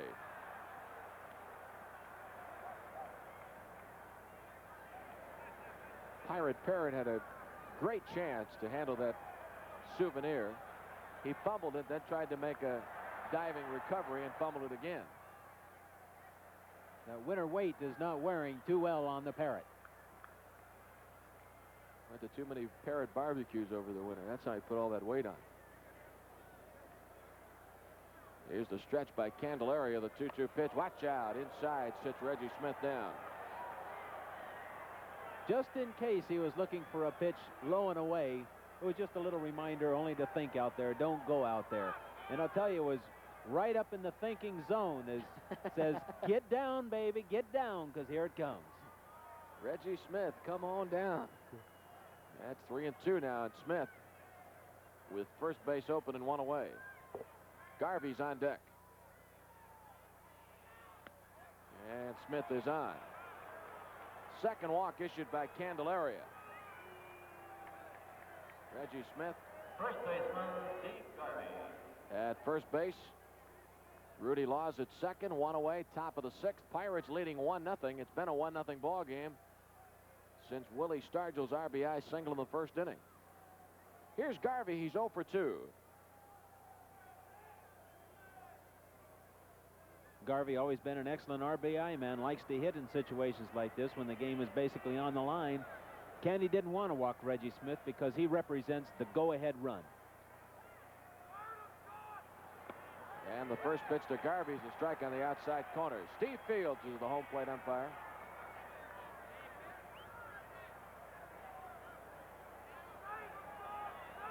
Garvey batting .230 on the year, but he does into center field. Rudy Law will score. Moreno's throw is coming to third base, and it's not in time to get Reggie Smith. The Dodgers have tied the game at 1-1. That's being scored, a single for Steve Garvey. Garvey likes to hit that ball up the middle if he gets a chance, and hit it very hard on the ground up the middle. Garner gets over and thinks he has a play on it, and the ball just goes off the end of his glove into center field for the base hit. There's no chance we got to get in that space to Rudy Law. Moreno comes up, tries to throw to third base to get Reggie Smith, but there's no play, and Madlock cuts the ball off. So the Dodgers have tied the game at 1-1 in the sixth inning with Smith at third and Garvey at first. Dusty Baker is 0 for 2. One out in the inning.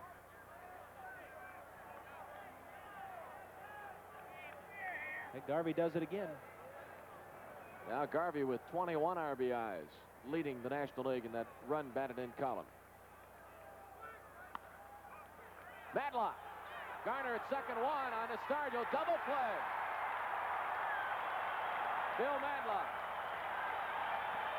coming up with a number of fine plays in this ball game, teaming with Garner and Stargell to close down the Dodgers in the sixth. Good stop by Madlock. So the Dodgers get a run on 2 hits, leave a man on after 5.5. We're tied up at 1-1. What makes Seiko the world's best-selling quality quartz watch?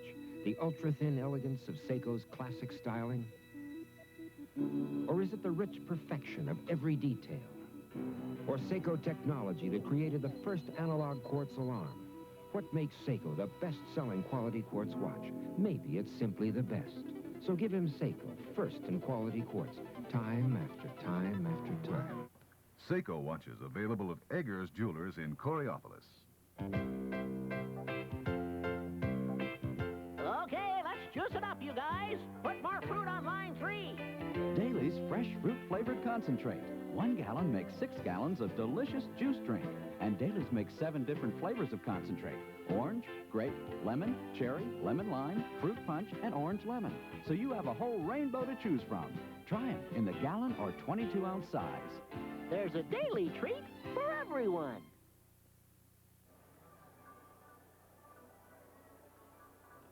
Getting ready for the bottom of the sixth inning. Pirates and Dodgers are tied 1-1. Willie Stargell will lead off for the Pirates before the ball game. Talked to the captain of the Pirates, asked him how his bat is feeling at this point of the season. Well, it's been feeling pretty good. I got hit and had a real freakish type of injury. I'm still using a sponge on the bat, and I'm just about 70%. So I feel good enough that I'm making some other adjustments at the plate right now, and then I'll go to whacking as soon as it gets above the 80%. So Willie Stargell will lead off the bottom of the sixth inning. Stargell singled in the first inning to drive in Moreno with the Pirate run. Dodgers scored at the top of the sixth inning. We're tied up at 1-1. Strike on the outside corner from Don Sutton. Mike Easler to follow, and then Bill Madlock.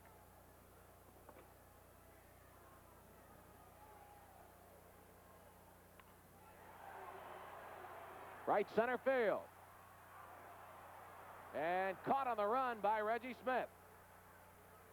Sinking fly ball, and we've seen some fine plays. Reggie Smith comes up with it in right center field to retire Stargell. Ball gets in on Willie's bat just a little bit, and Willie doesn't get it all. Reggie Smith gets a fine jump, never quits, runs and runs, reaches out and grabs the ball just above the turf for a fine running play. Well, we have really seen some fine plays in this ball game. Here's Mike Easler. Mike is 0 for 1. Game tied 1-1, bottom of the 6th inning.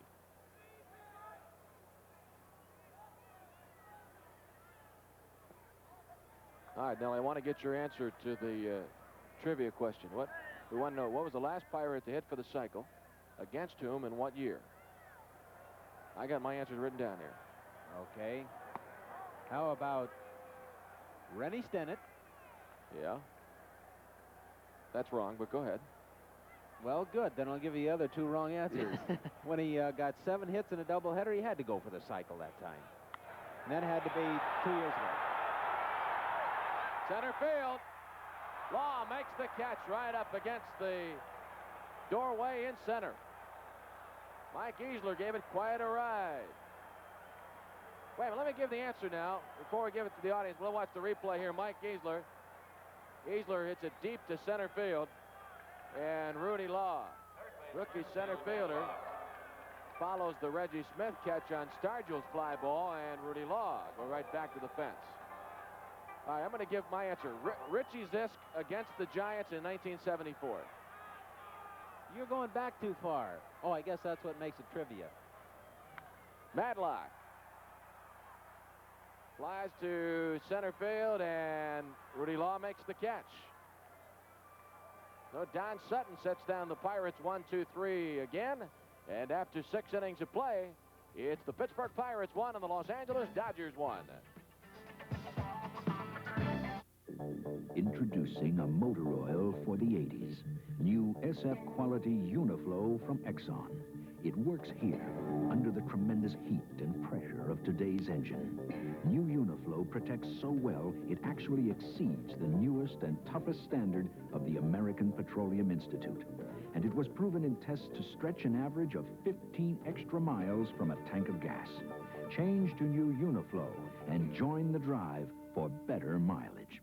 We've got rolling hills and rivers, and we've got more. We've got the good times that you're looking for in Pennsylvania.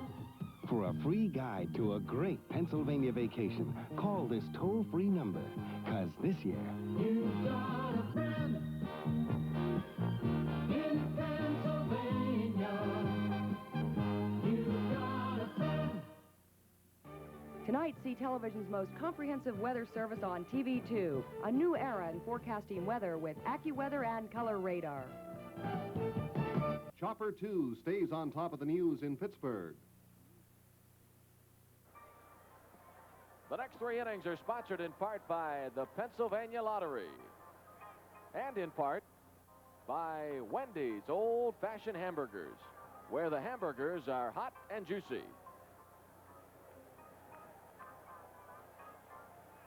Let's go back to that trivia question again. Last Pirate hit for the cycle was Richie Zisk. Really? Did it against San Francisco in 1974. No wonder I didn't know it. I wasn't here. Where were you then? I was over in that other In league the where he junior is circuit, now. huh? Matter of fact, with the same team that he's with now, Texas. Rod Say, first ball hitting and flies out to Parker, 1 away. We're in the 7th inning. Pirates leading, or rather Pirates and Dodgers tied 1-1. The Pirates took the lead in the 1st inning, 1-0. The Dodgers tied the game in the top of the 6th. Here's Billy Russell. Indeed, a name out of the past. Richie Zisk used to patrol left field here. Taught me how to pine tar my bat as a pitcher. He said there was a definite technique on how you put the pine tar on the bat to make you a better hitter. And I pine tarred that bat, and it didn't make me a better hitter. I was going to say, I think maybe you wasted a bit too much time on that. 2 balls, no strikes. Bet you did a lot of pine tarring over in the American League, didn't you? I sure did. I just sat on the pine, no tar. 2-1 on Russell. The pine referring to the bench. Bench, yes.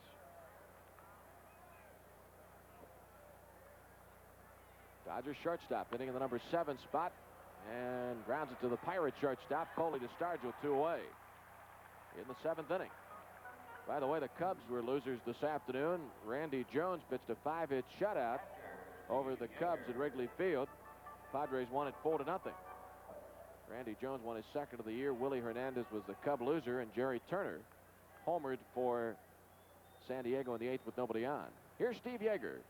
Dodger catcher, been on base twice, has singled and walked. Tied at 1-1, 7th inning. Ball game that was held up quite a while because of rain this afternoon. The Astros beat Montreal 8-4.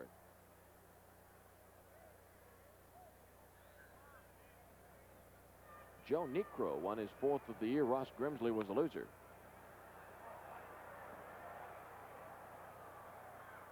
Niekro started right where he left off last year. Had a fine year last year and is off to that same quick start that he had last season. All the publicity in Houston about James Rodney Richard and Nolan Ryan, Ken Forsch and Joe Niekro have gotten off to good starts for the Astros. Fly ball to right. And Dave Parker takes charge. Yeager's out. Dodgers are retired 1-2-3 in the top of the 7th inning.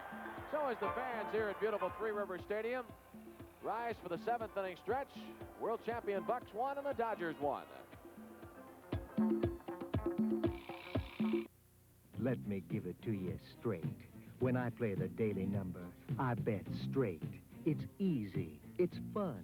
You pick 3 digits. If they match the 3 digits drawn in the exact order, it pays 500 to 1.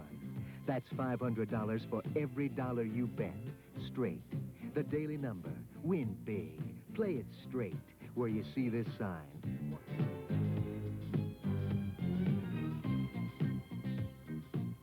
My! Wendy's puts a lot of meat in their hamburgers. Wendy's Hot and Juicy Single has a 1/4 pound of meat. Gee, Wendy's puts a lot of meat in their hamburgers. Wendy's Hot and Juicy Double has a 1/2 pound of meat. At Wendy's, we don't give you a lot of bread for your money. We give you a lot of meat for your money. That's a lot of meat.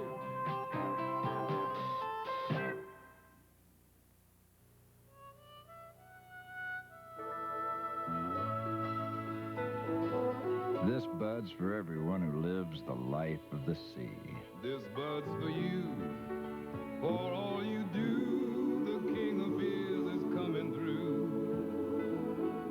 Yeah, just for you, that distinctively clean, crisp taste that says Budweiser.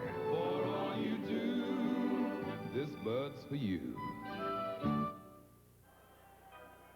Back at Three Rivers Stadium, ball game moving to the bottom of the 7th inning. Pirates and Dodgers again tomorrow here at the stadium, and then after a California trip, we'll come back, and on our next homestand, we'll entertain the San Diego Padres and the San Francisco Giants. That's between May the 20th and May the 25th. Ed Ott will lead off the bottom of the 7th inning.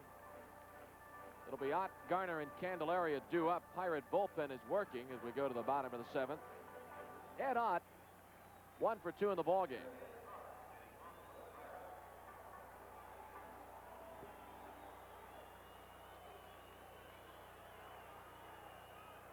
Don Sutton gone all the way for the Dodgers. John Candelaria has gone the distance for the Pirates.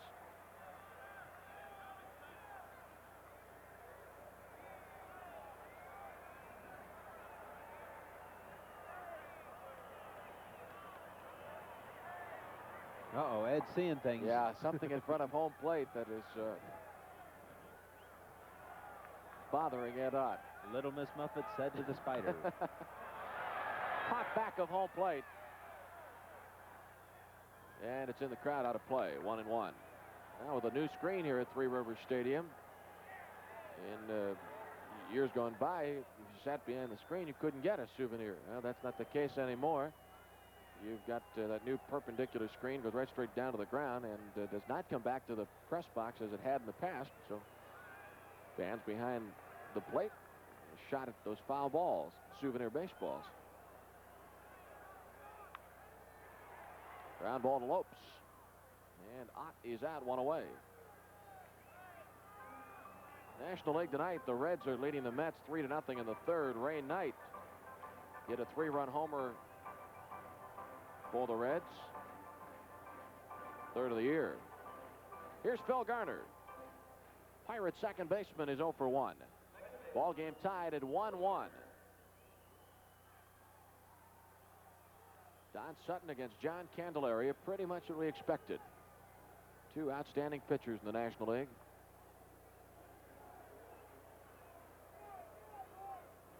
The Dodgers have been hurt by injuries. They have 3 pitchers right now on the disabled list. And of course now with the departure of Bert Blyleven and the disabling of Jim Rooker, very much the burden falling on the shoulders of the likes of John Candelaria, who's pitching tonight, and Jim Bibby. Garner pops it into shallow center. Shortstop Russell has it 2 away. Garner retired, nobody on in the 7th inning. Game tied 1-1, and so Chuck Tanner is going to stay with John Candelaria. Both bullpens were working. In the event that Garner got on, I believe that Tanner would have pinch hit for Candelaria. Kent Tekulve warming up. Now the Dodger bullpen is getting hot as Don Sutton is the first hitter of the next inning. Ball game tied 1-1. Interesting note on that last play, Lanny, is both the second baseman and shortstop went after that short fly ball in the center field. Second base was left uncovered, and that's the responsibility of the third baseman to run and cover that open bag. The pitcher then goes and covers third base. If no one covers, the pitcher has to be there. Bouncer to say. On to Garvey. Candelaria is out, and the Pirates are retired 1-2-3. Don Sutton has retired 10 straight Pirate batters. We're through 7, and the Bucks and the Dodgers are tied 1-1. If you've been car shopping lately, you know how easy it is to spend a small fortune for a new car. Before you give up or give in, see a Toyota dealer. He has 12 different Toyotas with a manufacturer's suggested list price of under $5,000. Here's the new front-wheel drive Corolla Tercel, the lowest priced Toyota of all. It's priced under $4,000. Now there's a new car price you can live with. The idea is not to throw your money away. So, shouldn't you drive a Toyota?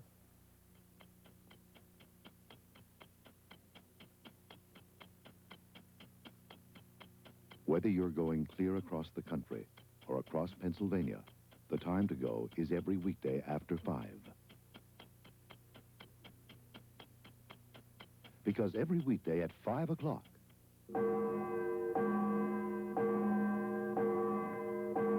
long-distance direct dial telephone rates go down. Call tonight. And now a word on Pirate Bat Day. Hey kids, Bat Day is coming. Last year's Never Say Die Pirates turned their bats on to defeat the Orioles and bring a world championship back to Pittsburgh. This year, thanks to Kellogg's Corn Flakes, all kids 14 and under who attend the Pirates game with the Giants on Sunday, May 25th, will receive a bat autographed by one of the champion Pirates. That's Kellogg's Corn Flakes Bat Day, Sunday, May 25th at Three Rivers. All right, that's coming up on our next homestand. By the way, I talked to Willie before the ball game, and he was telling me that his sister, Sandris, is in McGee Women's Hospital tonight. And Willie Stargell, the Pirates and the Dodgers just want Sandris to know that they're thinking of her and hope she's resting comfortably. 1-1 ball game. We'll go to the 8th inning. And we're going to get a pinch hitter for Don Sutton. It'll be Mickey Hatcher. You know, it's not only for Willie's sister, but everyone that happens to be in a hospital or laid up somewhere tonight. All of our wishes go with them and hope that they truly are enjoying the ball game. Good thought, Nellie. Thank you for that. And Vince Leschide with the theme of television show Mickey Mouse for Mickey Hatcher. M.I.C. See you real soon. Remember that, huh? Hatcher. And a base hit. Didn't swing that bat like Mickey Mouse, did he? Mickey Hatcher, fine young prospect. And he came into the ball game hitting .444. He's now 5 for 10. Well, it didn't take him long to swing at the first pitch that he saw that looked decent and was able to turn on that ball and hit the ball right up the middle. Goes around first. Doesn't look like he has mouse ears or rabbit ears. He's on there just happy as can be. One flap on the side. That's all he's got. Harry Wendelstedt is the first base umpire. Here's Davy Lopes, Dodgers second baseman, 1 for 3. Ball game tied 1-1. We're in the 8th inning. Ball game all we thought it would be. Candelaria, Sutton locking horns. Lopes shows bunt. Now Hatcher had come on as a pinch hitter for Don Sutton, so we're going to get a new Dodger pitcher in the bottom of this 8th inning after Sutton worked the first 7 and gave up 1 run on 6 hits. Right-hander is Rick Sutcliffe, and the left-hander is rookie Steve Howe.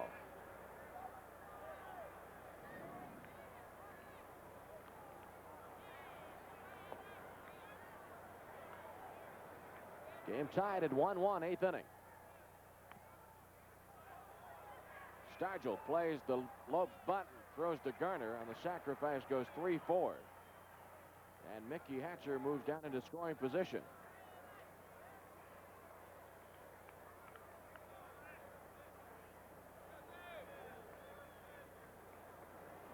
Batter is center fielder Rudy Law.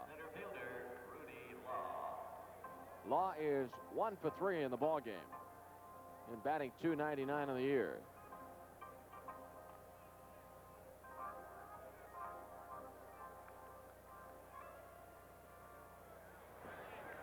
Candelaria's pitch to the left-hander is in for a strike.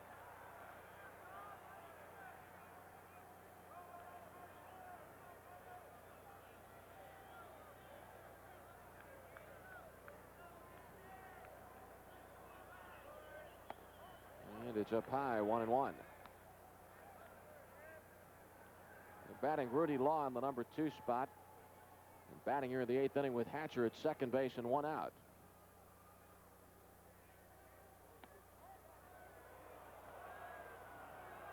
Ott wants the home plate umpire to appeal to third base umpire Dutch Rennert. They do so, and Rennert backs up Steve Fields.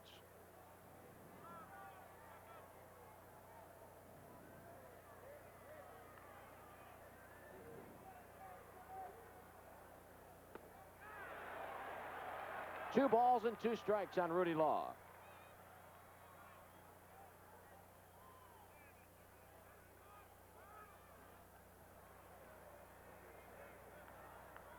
Here in the 8th inning, Hatcher with a pinch hit single went to second on the Lopes sacrifice bunt.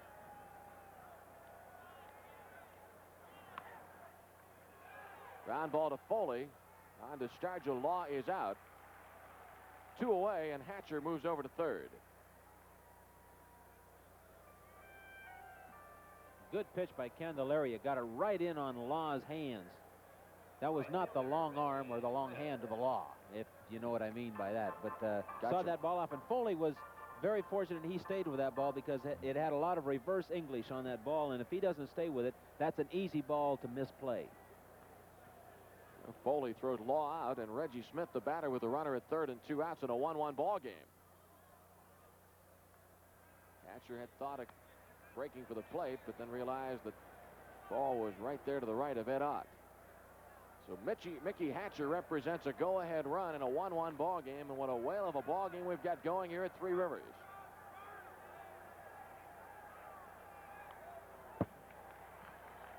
One and one.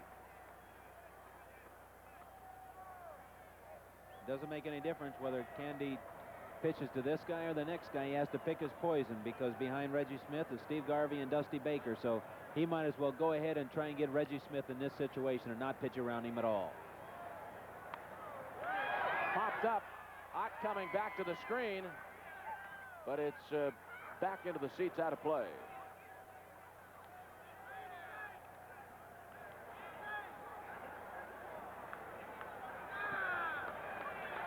1 ball and 2 strikes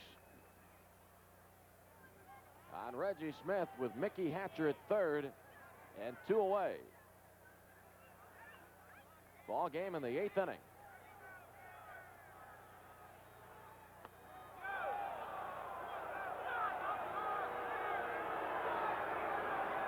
Two balls, 2 strikes.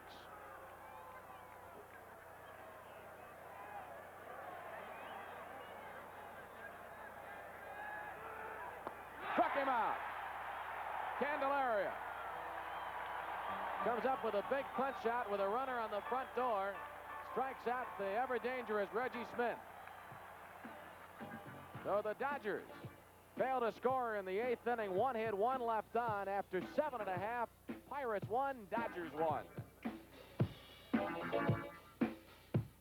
Double your buying power with Giant Eagle's buy one, get one free coupons. This week at Giant Eagle, buy one 10-count pack of Food Club Texas-style buttermilk biscuits and get a second one free with our buy one, get one free newspaper coupons. The same goes for Marchand beef or vegetable beef instant lunches. Buy one 2.5-ounce package, get a second one free. Look for all 6 of our buy one, get one free newspaper coupons and save. This week at Giant Eagle. Giant Eagle, bringing all the best news. Every which way. Watch out, he's coming at you. Every which way, again. Clint Eastwood in Every Which Way But Loose. You've seen it before, now you can see it again. Clint Eastwood will turn you every which way but loose. Rated PG, parental guidance suggested. Baby, there's no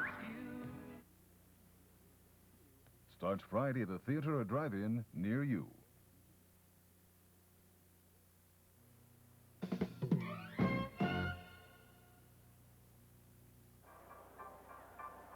And for this half of the 8th inning, another Giant Eagle home run sweepstakes inning. Frank Bulow of Monroeville is our contestant, and for Frank, $1,800 worth of Giant Eagle groceries and certificates for 10 Tasty Cake family packs and Daly's juice products redeemable at your grocer, all on the line here in the bottom of the 8th against the new Dodger left-hander Steve Howe.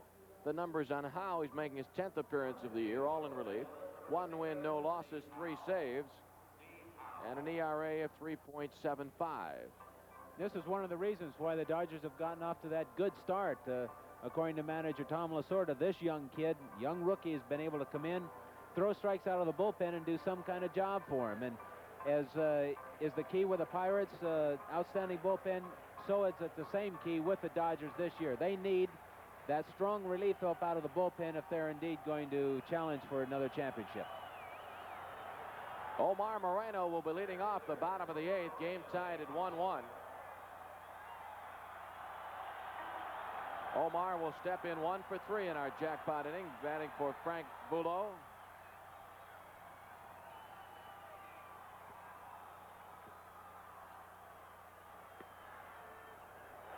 Strike 1. Don Sutton worked 7 innings, gave up 1 run, 6 hits, 2 walks, no strikeouts. Pirates got their run in the 1st inning. Dodgers tied the game in the 6th. Talked with Terry Forster before the game. Forster said that if the Dodgers keep playing well and Steve Howe continues to do the job, then Forster will probably wait another month before being activated. But if things start falling apart for Los Angeles, Forster might try to get back in a couple of weeks.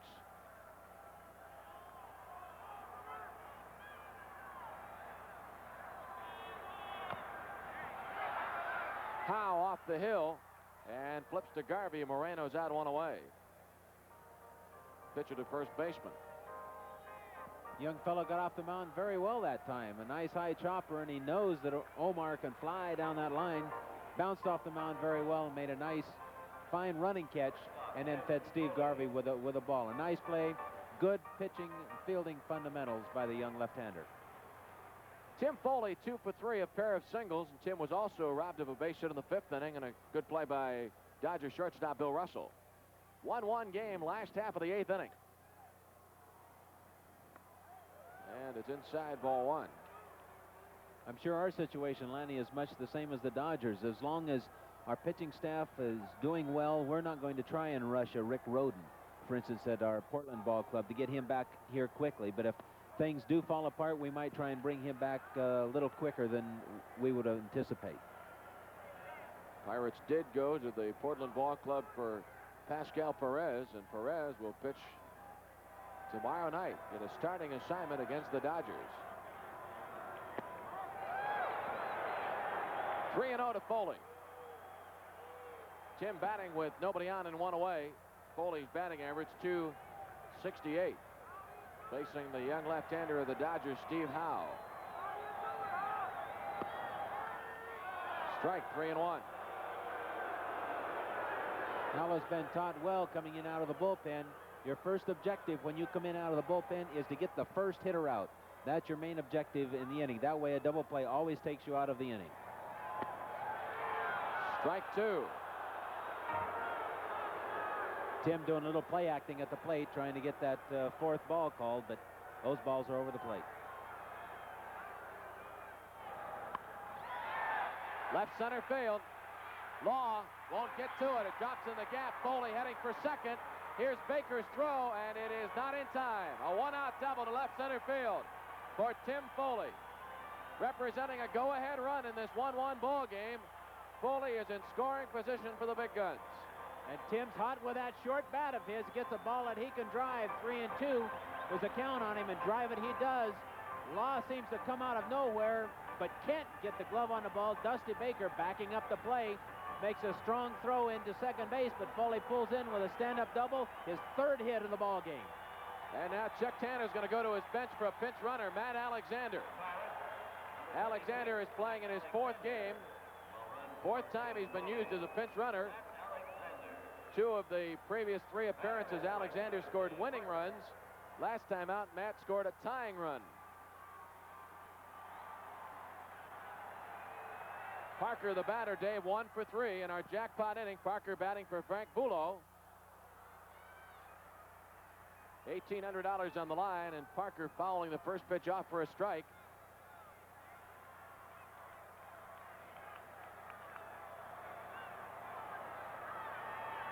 Matt Alexander at second base is the pinch runner for Tim Foley. Foley with 3 hits tonight.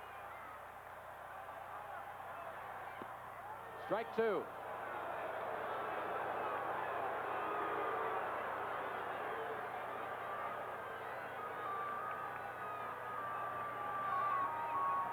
Alexander at second base with 1 away.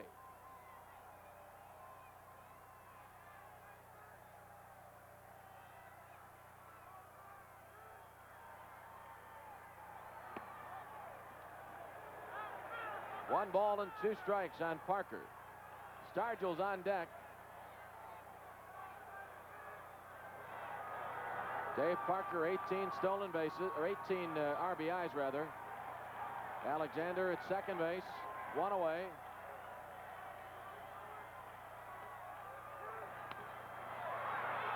Bouncer to Lopes. 2 away. Parker out second to first, and Alexander moves over to third. So the Bucks will be looking for a bit of 2-out lightning, and the crowd rising to the occasion as Pirate first baseman Willie Stargell steps into the batter's box. Stargell with an RBI single in the first inning to put the Pirates in front at that time 1-0. The Dodgers tied the game in the 6th inning when Garvey singled home Rudy Law. Now it is Steve Howe, rookie left-hander of the Dodgers, against Willie Stargell. Runner at third, 2 outs. Strike 1. And Steve Yeager quickly goes out to the mound. That wasn't where Steve Yeager wanted that young pitcher to throw the ball. Down and in to Willie. That is definitely Willie's target zone. That's where he drives the ball so well, and he's going out there and telling the young kid, hey, you better have an idea with this veteran ball player. He's going to hurt you. You throw the ball where I tell you, and we'll be all right. And if you don't throw it and we aren't all right, don't talk to me. All right, Yeager has had his say. Moves back in behind the dish. The rookie against the veteran. Alexander at third, 2 outs. Fouled away, 0-2. That's where Steve Yeager wanted the ball. He wanted it up in the strike zone a little more, right on Willie's hands with good velocity.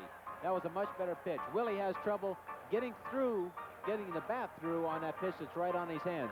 You get it below the waist, though, and he can drive it a long way. All right, let's take a look now in at the Dodger catcher, Steve Yeager. House in front of Stargell, no balls and 2 strikes. Struck him out. Came with hard stuff to get Stargell. No home run during our jackpot inning, but for our contestant, Frank Bulow, certificates for 10 Tasty Cake family packs and daily juice products redeemable at your grocer. And our next Giant Eagle sweepstakes inning will be worth $1,900. Ball game goes to the 9th inning. After 8, Pirates 1, Dodgers 1.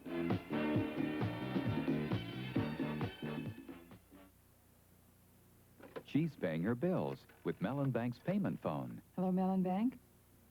This is Terry Studer. All it takes is a phone call. We do the paperwork. You get Mellon Bank's free personal checking, too, and the payment phone really pays. Because my money can earn interest compounded daily until the day I use it. Now, that's what I consider blue chip. The payment phone from the Mellon Payment Center. This is Mellon Banking. McDonald's presents a whole new way to love chicken. McChicken! Oh, a hot chicken sandwich. Great idea. Nobody makes chicken like McDonald's. Plump, tender chicken cooked a special way, so it's crunchy golden brown on the outside and juicy on the inside. It's very good. It's very new. With lettuce, a tasty sauce, and served hot on a toasted sesame seed bun. Nobody can do it. McDonald's, you've done it again. Like McDonald's can. Sure, there's a money crunch, but nobody told the termites. They're having another big year damaging millions of homes. So if you put off termite protection to save a little now, it could really cost you later. Don't risk it. Call Orkin. Orkin, we're #1. We get the job done. We're Orkin. Orkin's free inspection won't cost you anything. It may save you thousands. Big #1. Ball game moves to the 9th inning, tied 1-1. 3 changes for the Pirates. Dale Berra is the new Bucco shortstop. Bill Robinson replaces Mike Easler in left field. And now on the mound for the Pirates is right-hander Kent Tekulve. We'll double-check and find out how they're going to hit. Changes Berra at short, Robinson in left, Tekulve on the mound, and Kent is making his 10th relief appearance of the year as you look at his numbers and the impressive 1.63 earned run average.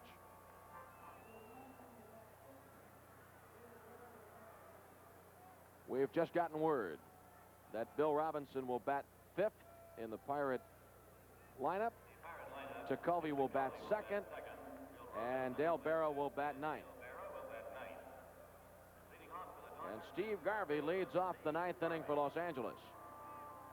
Tied at 1-1. Garvey drove in the Dodger run in the 6th inning, so the 2 runs in this ball game, 1 on each side, they've been driven in by the first baseman. Stargell for the Pirates and Garvey for the Dodgers. Tekulve's pitch outside. Ball 1. What fine defensive play we've had all throughout the game. Just been a well-played ball game through and through. We'll take a look at that baseball. Kent Tekulve.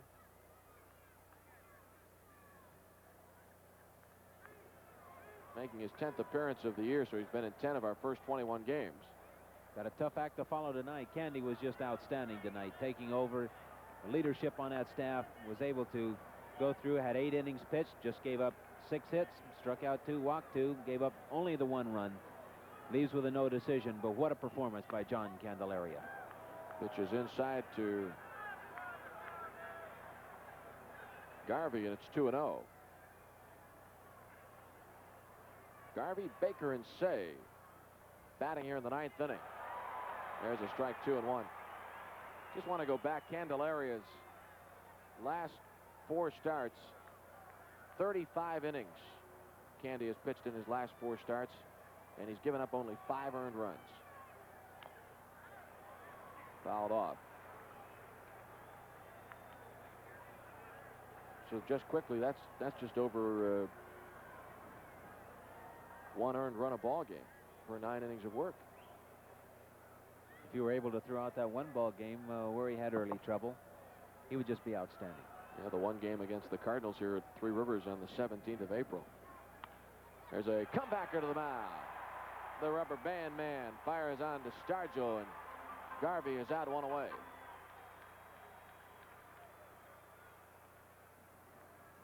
Left fielder, Dusty Baker. Kent Tekulve is the subject of two major stories. Recently, Kent was the cover story on the Sporting News and a feature story in Sports Illustrated. Pirate right-hander Kent Tekulve facing Dusty Baker. We're in the top of the ninth inning, game tied at 1-1. Pitchers inside. The paid attendance tonight, 9,817. Total in the house, 13,500. And with a paid crowd of 9,817, the Pirates have reached the 200,000 mark in attendance this year.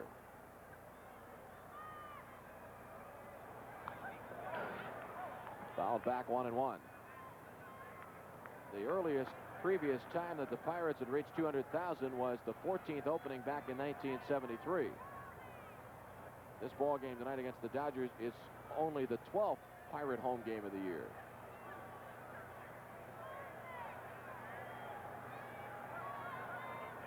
One pitch. Check swing by Dusty Baker.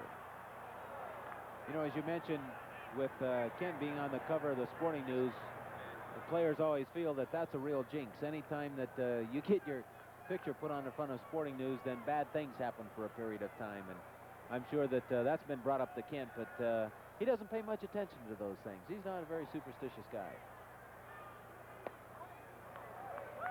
I disagree with you. 2-2. I don't think he's paid much attention to Sports Illustrated superstition, but I think he's a very superstitious person. Why? There's a fly ball to left, and Bill Robinson had a little trouble with it. Going to drop in for a base hit. Dusty Baker gets credit for a base hit. Robinson hesitated a little bit on that play. Well, I don't know if he lost it in the lines temporarily or what happened, but it looked like it was going to be a hard line drive. He started to break in on the ball, then held up, and then couldn't quite recover to make the play, so the ball drops in front for a base hit. All right, Baker's on one away. Willie Stargell holding him on, and Ron Cey the batter. Ball game tied at 1-1 in the ninth inning. Pirates have turned 3 double plays in this game. One in the third, another in the fifth, and the third one in the sixth inning. And with Tekulve on the mound, always that possibility of the double play ball.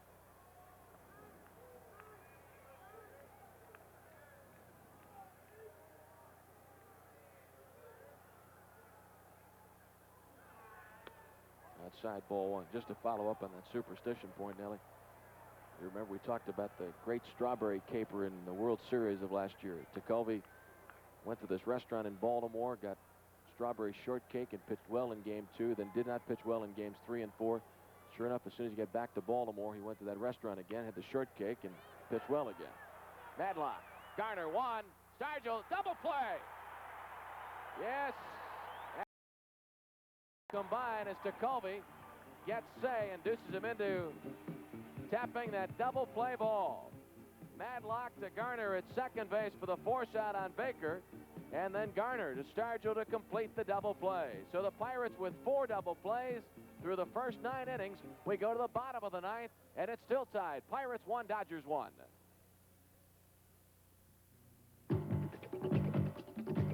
To every man who works with fire and steel, this Bud's for you. This Bud's for you, for being on the job and working hard all day. So here's to you. You know it isn't only what you say, it's what you do. This Bud's for you.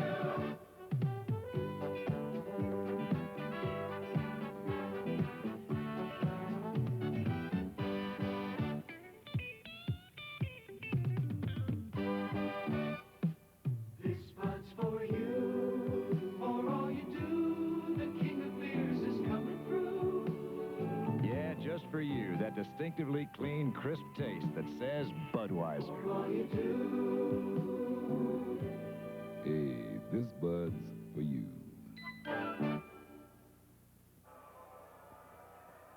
Bill Robinson Robinson, who entered the game in the top of this ninth inning to play left field, will be leading off the bottom of the ninth. So Chuck Tanner's got this big right-handed bat ready for Steve Howe. Then it would be Bill Madlock and Ed Ott.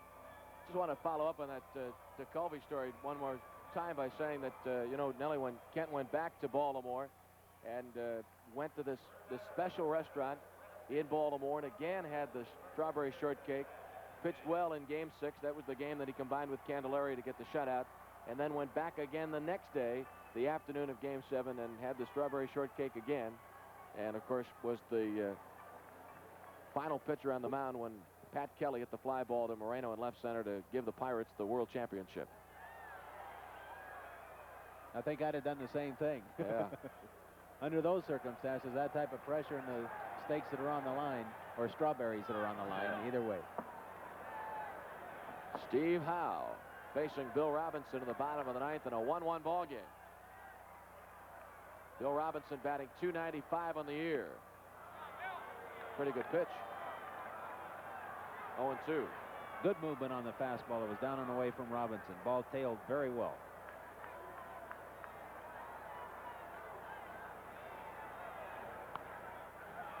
And fouled back. Steve Howe came on in the 8th inning.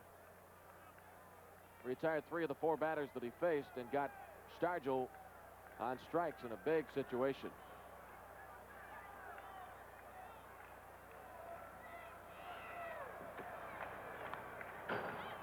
And Robinson fouls it back.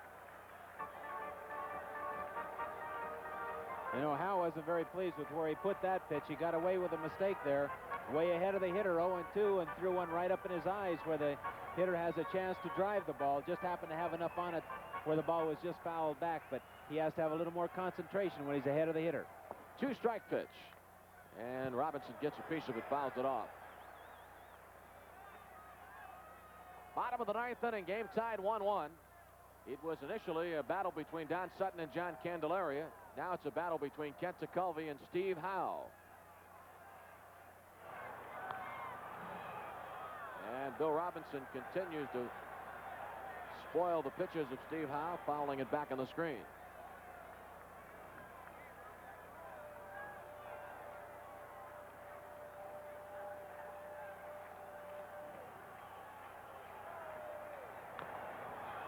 Fouls it off again. Now shall not pass.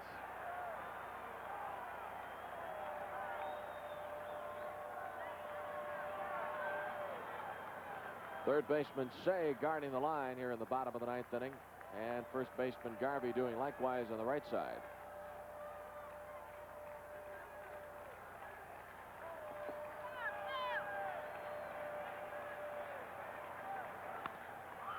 Back through the box off the glove of Howe into center field. Bill Robinson is on a leadoff base hit here in the 9th inning. Gives the Pirates 8 hits in the game. This is what happens when you never give up, even though you're way behind in the count. Robinson stays with it, gets a ball, and hits it right past Howe, who's very upset that he didn't make that play. Saw it off the bat, but the ball was hit right up the middle. What a job Bill Robinson's done in the pinch hitting role so far this year. Bill Robinson sees himself as a winning run for the Pirates. Bill Madlock, the batter. Bill Madlock has played an outstanding game defensively. But Bill is hitless in 3 trips here tonight. Robinson's running. Base hit center field. Robinson going for third. He'll make that easily. Rudy Law throwing to second base. The Pirates have Gould at the corners and nobody out here in the bottom of the 9th inning. Game tied at 1-1, but the Pirates have set up shop. Well, it didn't take Madlock very long. Get a good ball, hit it right up the middle on a hit and run. Robinson going all the way. Law had no choice but to get the ball back in, and it's a good thing he hits the cutoff man, because if he doesn't, Robinson might have scored if they bobbled the play. Had good momentum going into third base. Strong hitting by Madlock. Now Ed Ott is due up, but Chuck Tanner came up, and Ed Ott has gone back in, and Lee Lacy, former Dodger, is going to come out as the pinch hitter for Ed Ott. Now the Dodgers have a right-hander ready in their bullpen. Joe Beckwith is warming up for the Dodgers. They had Rick Sutcliffe earlier. Lee Lacy will be the pinch hitter here in the bottom of the ninth inning with nobody out. Pirates and Dodgers are tied 1-1, but the Pirates have runners at first and third, and they're going to put Lacy on.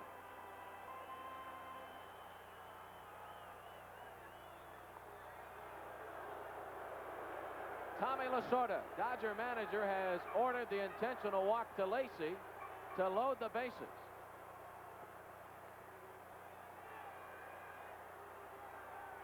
And Phil Garner is on deck.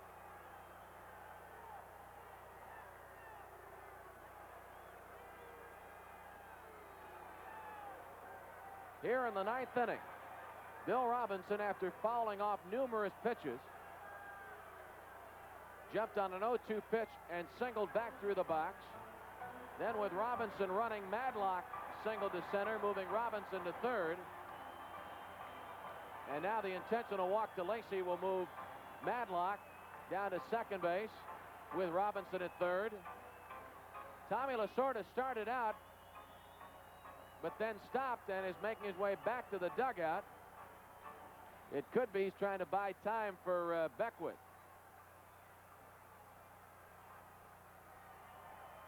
And here he comes again. Tommy Lasorda, manager of the Dodgers. Last couple of years have been tough years for Tommy and the Dodger family, but there's no question about his loyalty to the Dodger organization.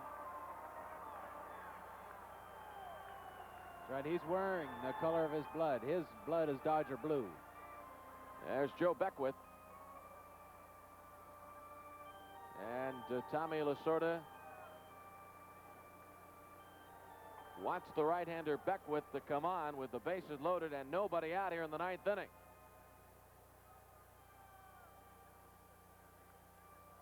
So they loaded the bases, and now they need one of those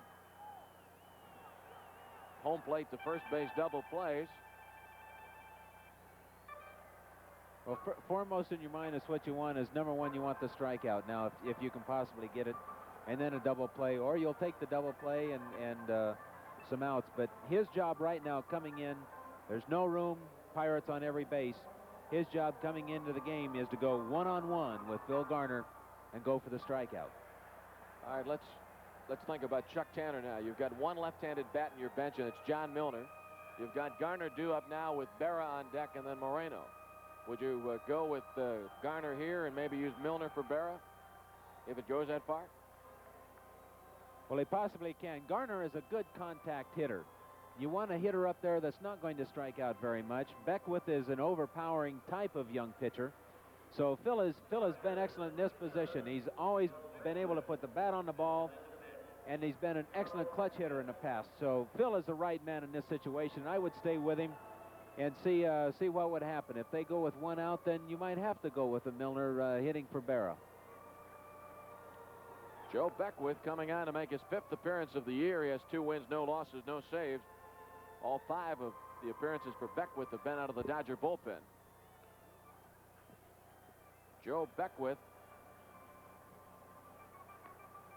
made 17 appearances for the Dodgers last year, was 1-2. He pitched 27 games for the Dodgers AAA ball club at Albuquerque. This young man is from Auburn, Alabama.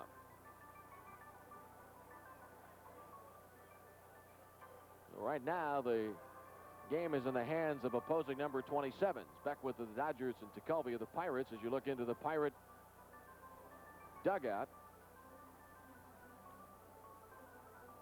And Dale Berra getting some pointers, some tips from Willie Stargell. You see Garner coming out. You also looked at Milner there. Milner with a bat in his hand and a batting helmet on. Stargell talking to Berra about game situations, what to anticipate, what to do up at the plate. What valuable experience Berra's gaining by having access to a hitter like Stargell. All right, so the bases are loaded in the bottom of the ninth inning. The Pirates and the Dodgers are tied 1-1, and Garner steps in 0 for 2.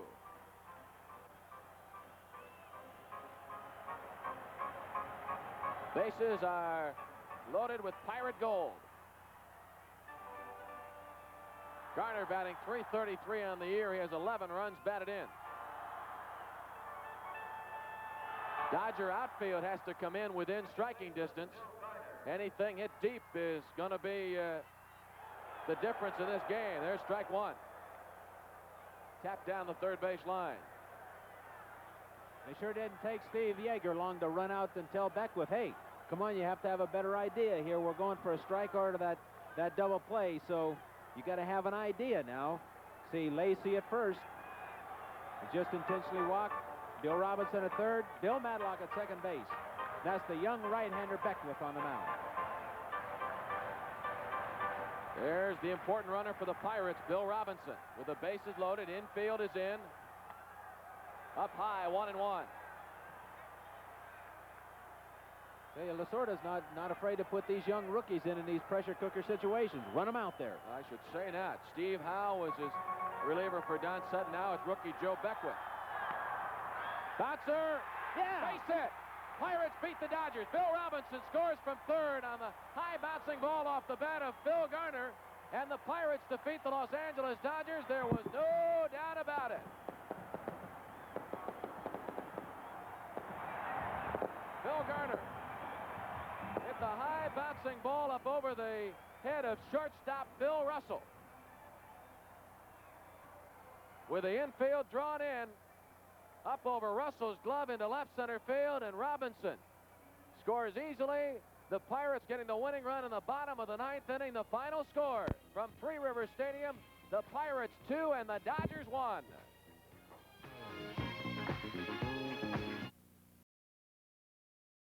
The only wide-body TWA flies. So every TWA wide-body to California And to Europe. is on an L-1011 Or 747. Because they're your favorite wide-bodies. And those guys are my favorite wide bodies. You're gonna like us, TWA. You're gonna like us. At Gulf, we test products a lot of different ways.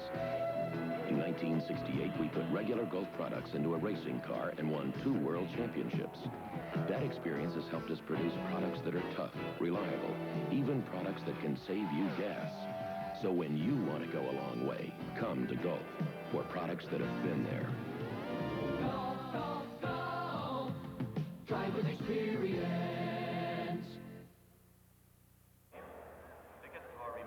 The Pittsburgh Pirates beat the Dodgers tonight 2-1, and the winning pitcher was Kent Tekulve. And now let's get a word on Cap Day from Kent Tekulve. Hi, everybody. This is Kent Tekulve for Coca-Cola Cap Day.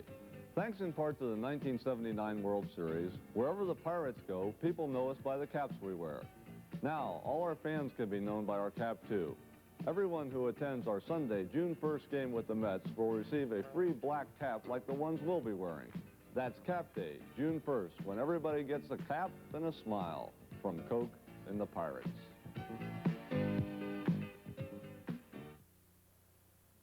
Well, tonight, the Pittsburgh Pirates. Buccos get a run in the bottom of the ninth inning to defeat the Los Angeles Dodgers in the first meeting of the year between these two ball clubs.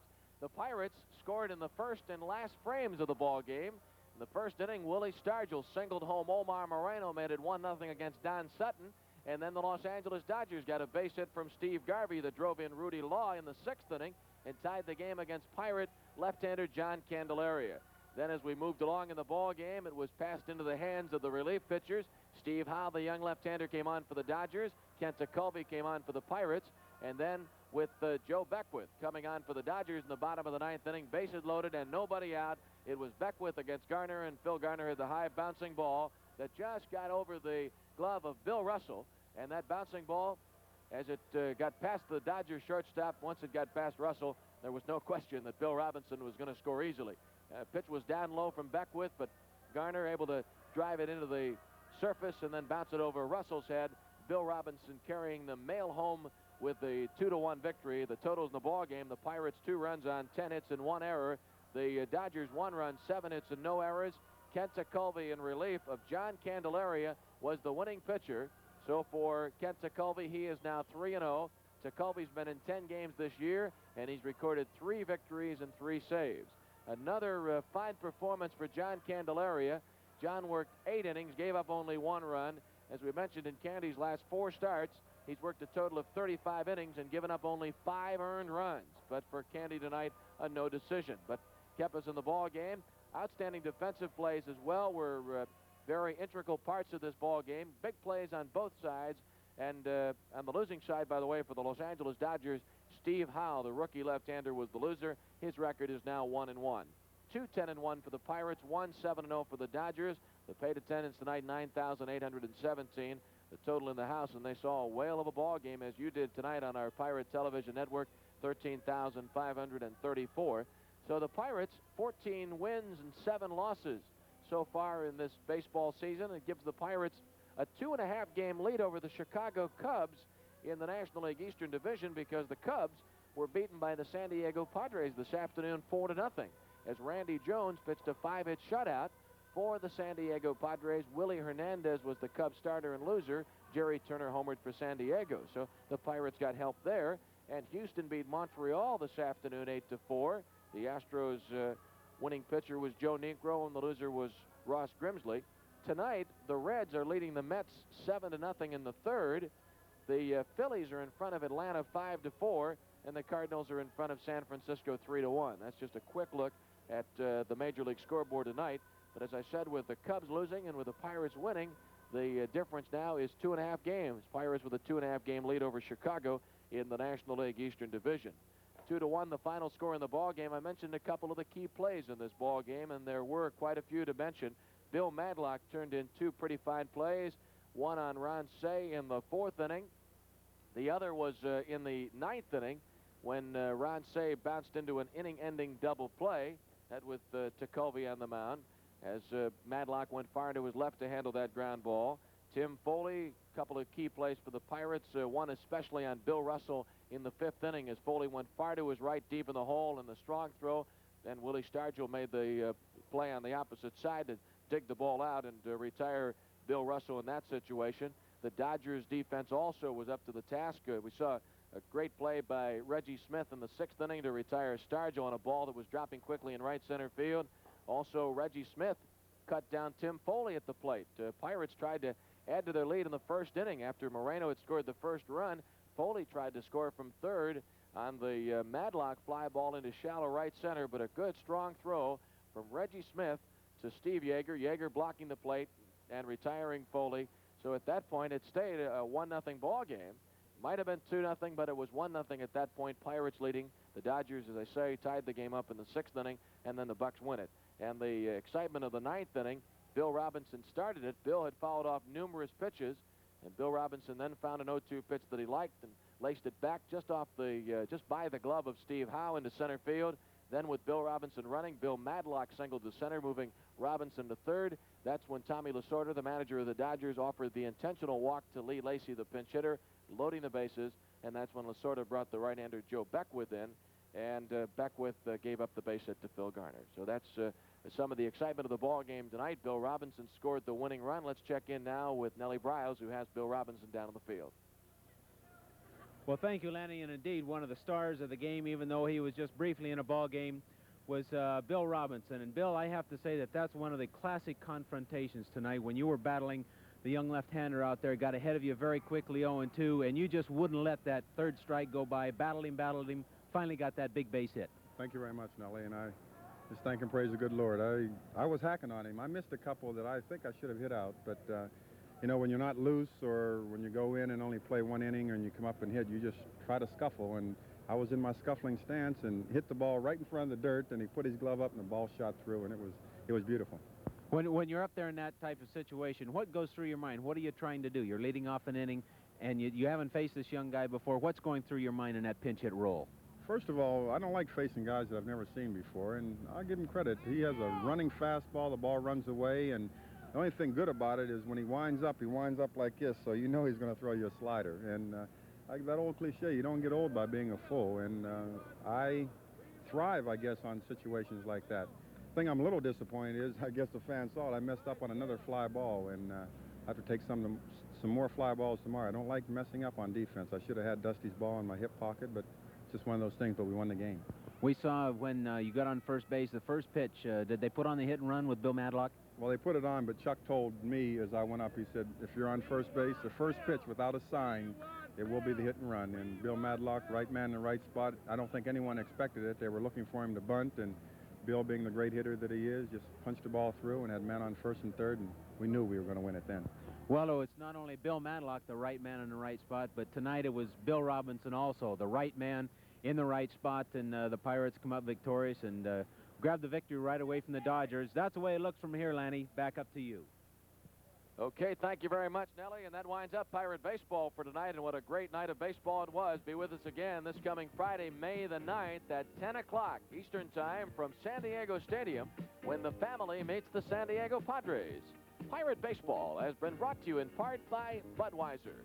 For all you do, this Bud's for you. And in part by Kaufman's, your headquarters for the City of Champions. Coverage of tonight's game was produced by Doug Kennedy and directed by Brian Seif. Production and technical facilities provided by TPC Communications Incorporated. Coordinating producer, George Christensen. Now for Dave Martin and Nellie Briles, this is Lanny Fratteri bidding you a very pleasant good night from Three Rivers Stadium in Pittsburgh. Again, the final score. As Garner drives in Bill Robinson, the Pittsburgh Pirates 2 and the Los Angeles Dodgers 1. This is the Pittsburgh Pirate Baseball Television Network. We are